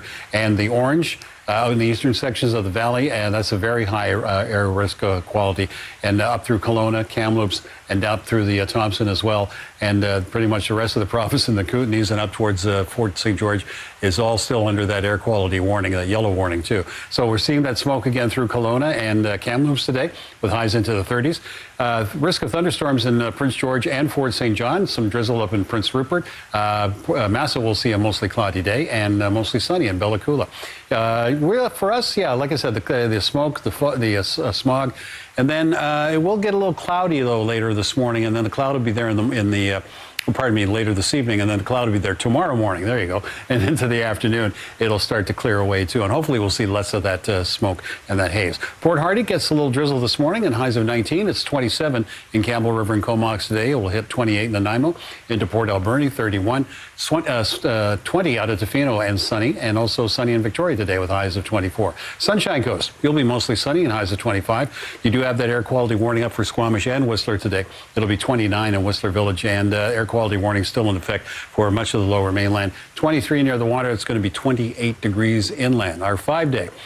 Tomorrow we'll see the cloud in the morning and then clearing into the afternoon, and then a mix of sun and cloud on Sunday. Monday and Tuesday will be sunny, but then it looks possibly going to be a little clearer, but those temperatures will stay at a seasonal 22 degrees. Karen. All righty. Thanks, Mark. Well, now to the helicopter parents who hover over the daily activities of their kids. Well, some are now taking it a step further into the job market, reaching out to recruiters and bosses on behalf of their now adult children. Is it a trend going too far? ABC Stephanie Ramos reports. Stephen Clark says he hired a 22-year-old to work, but after finishing a few days of safety training, he was a no-show. So Clark fired him. Then his phone rang. Within 2 hours, his mother called me and proceeded to try to convince me to rehire him. Despite Clark declining, Mom continued to email him for the next 6 weeks over a dozen times. It's a problem he says he's seeing more frequently. Why didn't my son or daughter get a job offer? They're much more involved with their offspring's employment searches than they probably should be. Lynn Alba runs hiring for Long Island Health System and says calls from parents are coming in several times a week. When I get the phone call, it's, can I speak to the candidate? Most of the time, the candidate is not there. A mom of 4, Alba says that while it's okay to coach your kids through their job hunt, there are limits. You can help coach from the sideline, but you can't step on the field, right? The anxiety for parents is understandable. Unemployment for recent college graduates hit 5.7% this year, higher than the national average, with more than 4 in 10 now working jobs that don't require a degree. Rick Wainshall, a dad of 4, says his youngest daughter was working at the front desk of a hotel and unsure of what she wanted to do next. So he decided to intervene by publishing a post on LinkedIn asking his professional network to help her. When I did the LinkedIn post, it was really in an effort to give her a chance to talk to people that I know who are willing to step up and have that kind of career conversation with her. But he cautiously suggests there are limits to what he's willing to do. The thought of sitting in on a job interview or, calling in sick for her or anything. No. Stephanie Ramos, ABC News, New York. Yeah, I mean, it is taking it to the next level. I mean, these are adults. They can do it themselves. No, yes. I can't. I mean, you are in that age group, but you haven't. You have to go do things for yourself. Yes, I've never had my mom get involved. I wonder why parents feel the need to do it. Is it because kids are kids? Yeah. That young people are struggling with those skills? People ask me what's the hardest part about parenting, or what's the hardest part? It's not about constantly paying attention to them, make sure they're safe and all that. To me, it's letting them go. Let them go. Let them go and doing these things like going on a walk to school by themselves, or going to the store by themselves, or maybe the first time they're driving or whatever. Or going into a job interview by yourself. Too. And I think a lot of parents still have a little difficulty with trying to adjust to that. Your daughter recently got her first job. How did you help? Oh, you mean my youngest daughter? Yeah. Yeah. Well, I helped her with the application online, and then she had to go to the interview, and I didn't attend. Of course not. Went on their own. Did you do interview prep? bit. We talked about some of the things that they may ask you and some of the possible responses. But honestly, I mean, she got that on her own. Absolutely. And you know what? Having the job now has done a really great thing as far as her confidence. So you just got to just got to get out there. I think that last parent there, he had the perfect mix. You know, introducing her to his network, and then from there, you got to just give them the tools and then let them go do it. It's up to you. All right, here's a look outside. It's 8:33. This is the Okanagan, folks. So hazy out there. We've been talking about the air quality issues out there, and they do remain in effect this morning. Yeah, very, very thick this morning from the smoke from BC's wildfires. Here now is a look at your top stories.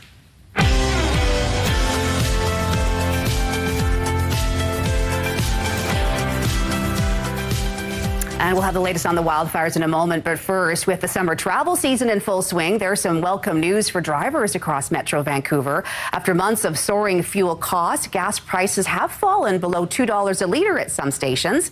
Craig Krause is on the story. He joins us in Surrey this morning. So, Craig, this has got to be a welcome change for drivers. Are you seeing a lot of people showing up to fill up this morning?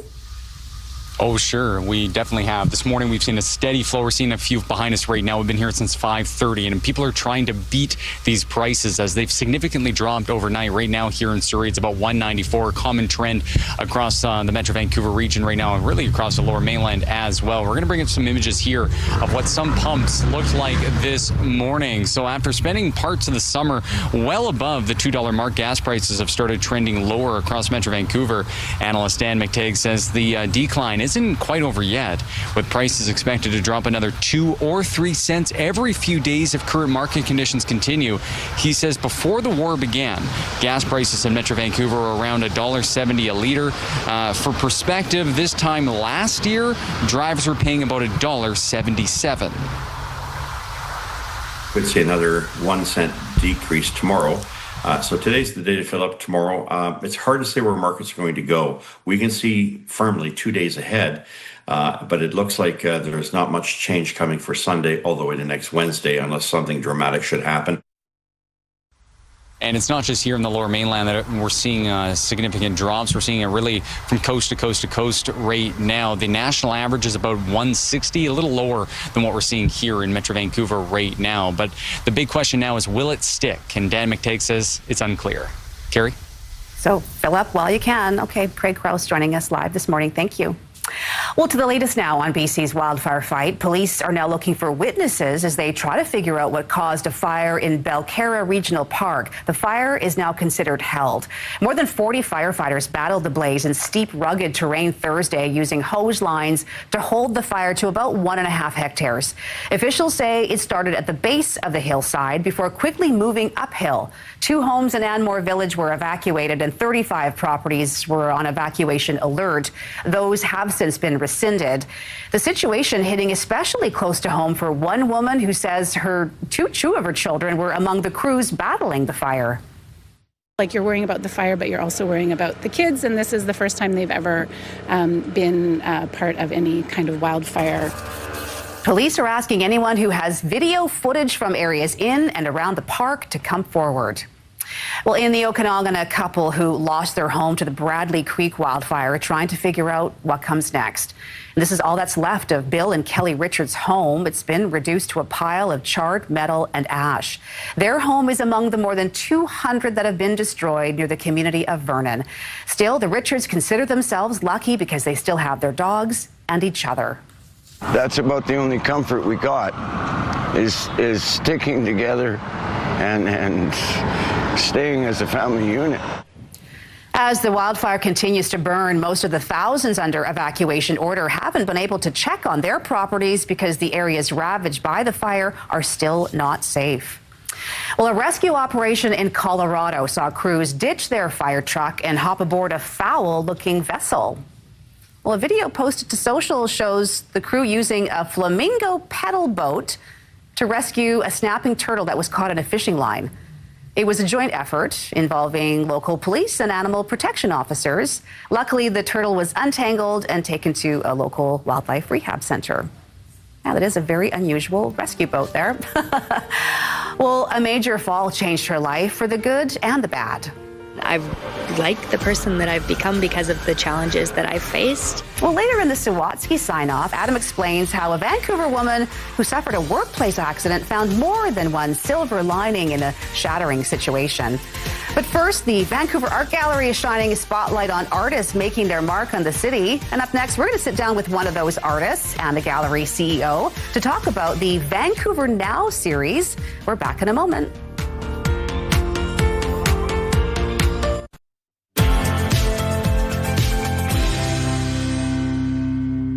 Well, before we know it, back to school shopping season starts to creep up on us. So this year, we're helping you get ahead of the rush and chaos. Lifestyle expert Carly Ostroff joins us now with some tips. Good morning to you, Carly.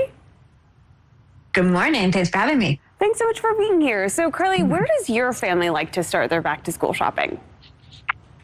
So this year we're kicking it off at HomeSense, where they have an ever-changing selection of high-quality products at great price points. So perfect to stock up on all our back-to-school essentials and do some little home refreshes.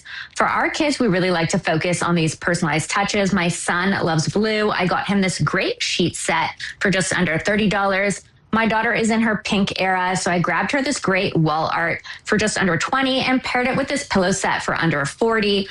And I think it's such an easy way to build confidence and excitement for the year ahead. So it's really that perfect time to add a few new touches to the spaces where they're learning, growing, and playing. And you can find it all at HomeSense. Yeah, well, speaking of pillows and sheets, how do you suggest we refresh our kids' bedrooms as well?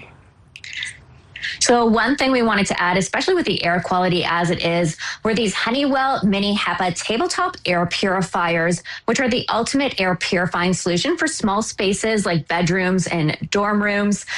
They use a 3-in-1 filtration system to capture 99.97% of airborne allergens and particles. And they have a vacuumable pre-filter as well for those larger particles. And it's great for kids' rooms because it has a sleep mode, so it gets nice and quiet. It dims the control panels, and parents can choose to set a timer for 2, 4, or 8 hours. And it's just under $120 at Canadian Tire, so great value buy. Okay, that sounds great, especially this time of year. How can we put our own spin on back-to-school gear? So it's a huge trend for the year, and we're seeing parents, students, and teachers having so much fun using the Cricut Joy Extra and the free Design Space app to turn all of their customization ideas into these amazing backpacks, notebooks, and pencil cases. It's so easy to do. You just follow the step-by-step guided project flows. There's thousands of back-to-school templates, and you can really customize them and put your own spin on it. It's also the perfect size to keep in your kitchen, in your dorm room or classroom, so you have it on hand whenever that creative mood strikes, and you can do it all before the first bell even rings. Love that. Okay, and really quickly, what do you suggest when it comes to starting the year off on the right foot, literally? For that, we have Geox, which is the Italian brand really known for shoes that breathe. Every pair comes with this exclusive breathable sole. It's made for maximum comfort and temperature regulation, and they're waterproof. For kids, I've got these Assister sneakers. They're so easy to wear. They're cool and lightweight. Most importantly, they light up with every step. For myself, I have the Spherica sneaker, which is the ultimate slip-on shoe for moms on the go, as well as the Snake sneaker, which is celebrating its 20th anniversary at Geox. So made really for the cool moms. It pairs perfectly with their outerwear, and it's all on geox.com or Geox stores. Okay, Carly, thank you so much. I have a few pairs of Geox shoes that I love. So thanks so much for recommending that and everything else.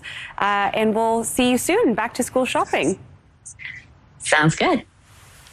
All right, thanks, Mona, and thanks, Carly. Let's get one more look at your weather. CTV Weather brought to you by Destination Cultus. Unleash the fun at Destination Cultus, BC's best water and theme parks. It is sunny, but also a little hazy this morning. Again, 17 degrees. It will warm up to about 24. That's going to hit 28 inland, and we're still under that yellow air quality warning for much of Metro Vancouver. Now also including, and also Abbotsford, now including Howe Sound and Whistler. So Whistler, Squamish under that, and it's still in that orange warning too. Very poor air quality out for the eastern section of the valley. That's Chilliwack, Agassiz, and also Hope. Air quality health index right now has been pretty good. It's in the low risk category, but these numbers will go up once we get into the day, and you're going to go back into that very high risk category too, out towards Hope. Here is the day ahead, though, sunny and hazy.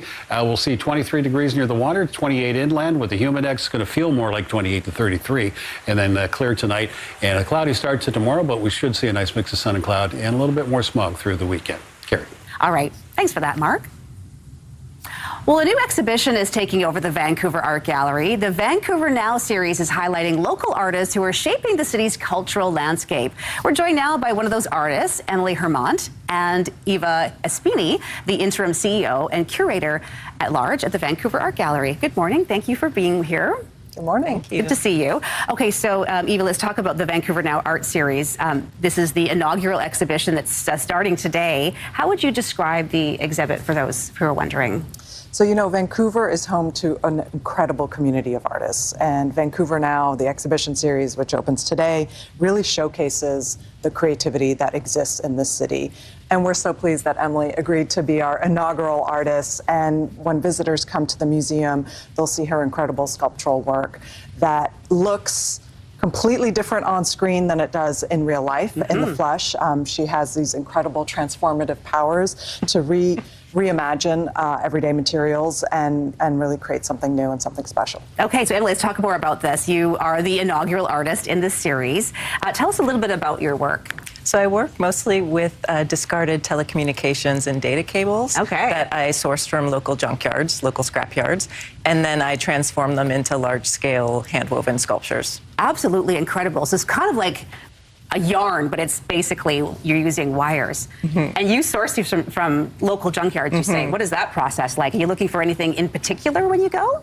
I go in sort of with a sense of, as an explorer, right, looking for anything that pops out, but I am looking for specifically for any kind of data cable things that come out of communications infrastructure. And we're looking at images right now of how you transform them into beautiful pieces of art. It's absolutely stunning. How big are the pieces, just because it's hard to tell on scale? They're quite large scale, and they're very laborious, so they take, you know, each piece takes hundreds of hours to make. Oh, I bet it has such an impact when you see it in person.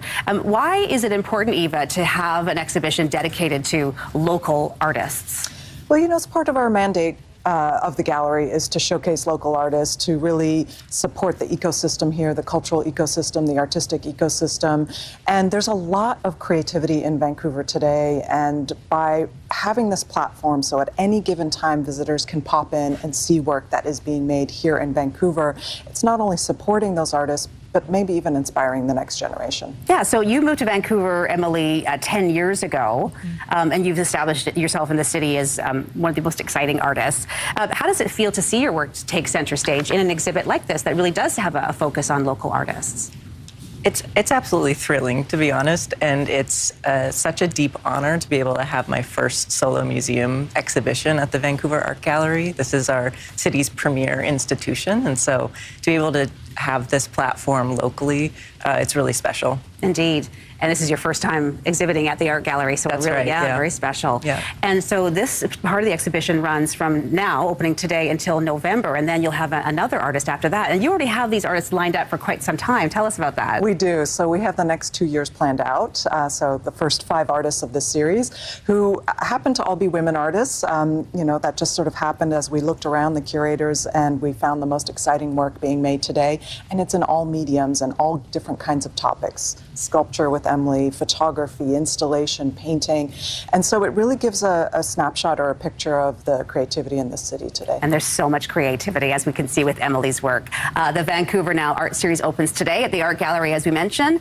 Eva Espini and Emily Hermant, thank you so much for joining us this morning. Thank you. Thanks for your time, and good luck with the exhibit. All right, stick around, everyone. We're back after a short break.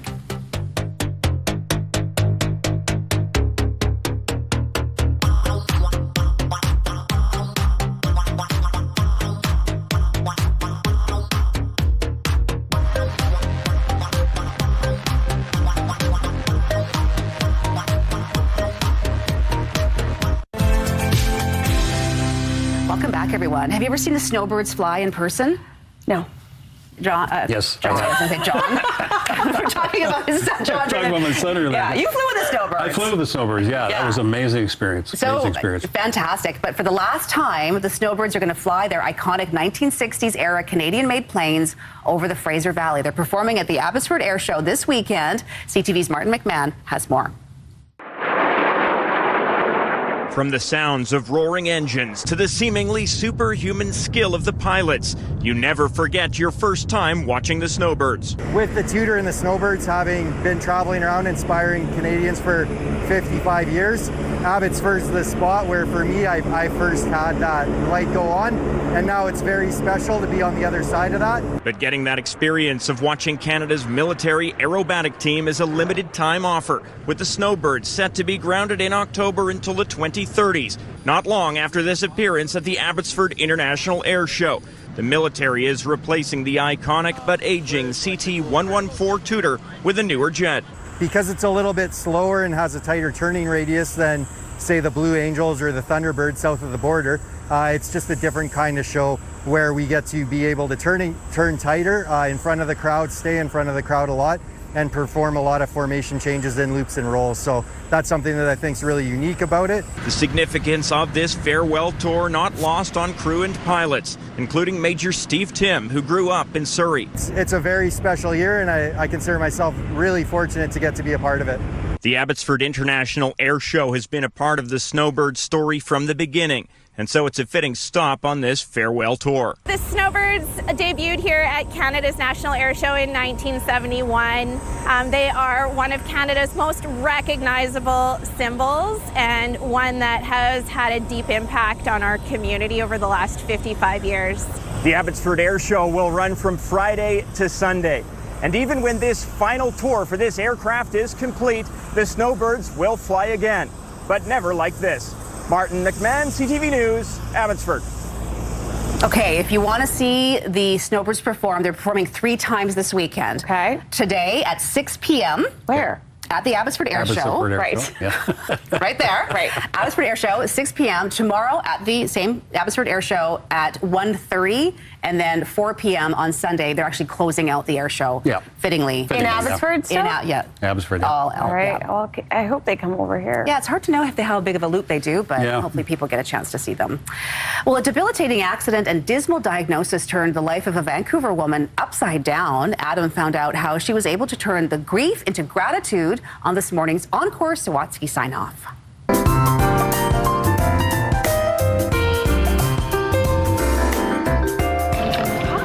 While Molly the dog can do all sorts of tricks, Jessica Kruger is most appreciative of her pup's personality. I feel like she has the stubbornness that I have, so that's what I love most about her. Now, Jessica was certainly stubborn when, after falling 2 stories during a workplace accident, dismissed her doctor's diagnosis that she was a quadriplegic. At that time, I was like, no, I'm going to fight. I'm going to figure out a way and be able to walk again. You see, Jessica has always been active and involved in all sorts of athletics. That was a huge part of my identity. I need a sport. Like, what's my sport going to be? That's when Jessica was introduced to wheelchair rugby. Those chairs are built to smash into each other, and yeah, I think there was some sort of release in that for me. It turns out Jessica had been repressing a lot of feelings around the accident before she found the courage to enter therapy. It made me able to be honest with the people around me, which made me feel less alone. Jessica was also empowered to stop hoping for the way things were and start making the most of how things are. It's that internal thing within you that gets to decide what you're capable of. For Jessica, that's earning a place on the provincial wheelchair rugby team and working to educate and empower others. There's so many ways to do things differently, and I just want people to understand that and stop underestimating me and other people like me. Along the way, Jessica also launched her own business, married the love of her life, and rather than regard her accident with regret, realized she couldn't be more grateful for its gifts. I don't necessarily think that I would want somebody else to have to go through this journey, but I like the person that I've become because of the challenges that I've faced. All of the things that I love in my life are because of the accident. Adam Sawatsky, CTV News, Vancouver. The Sawatsky Sign-Off, brought to you by 1-800-GOT-JUNK. They make junk disappear. All you have to do is point. Wow, she's an inspiration. Yeah. Story of resilience. Yes. Yeah, absolutely. Well, the weekend is upon us. Big plans, you guys? Sports weekend for me. Got the Lions game tomorrow night. I'm going to see the Whitecaps tonight, too. Okay. So, Look at you. Yeah, look at me. Get to me. So, yes. Tomorrow I'm going to the Lululemon Sunset Seaweeds Festival, and I'm watching John Summit. I'm so excited. Okay. It's sold out, unfortunately, but I'm so excited. It's going to be a big, busy weekend. Well, have a good one, everyone. We'll see you back here on Monday. Bye.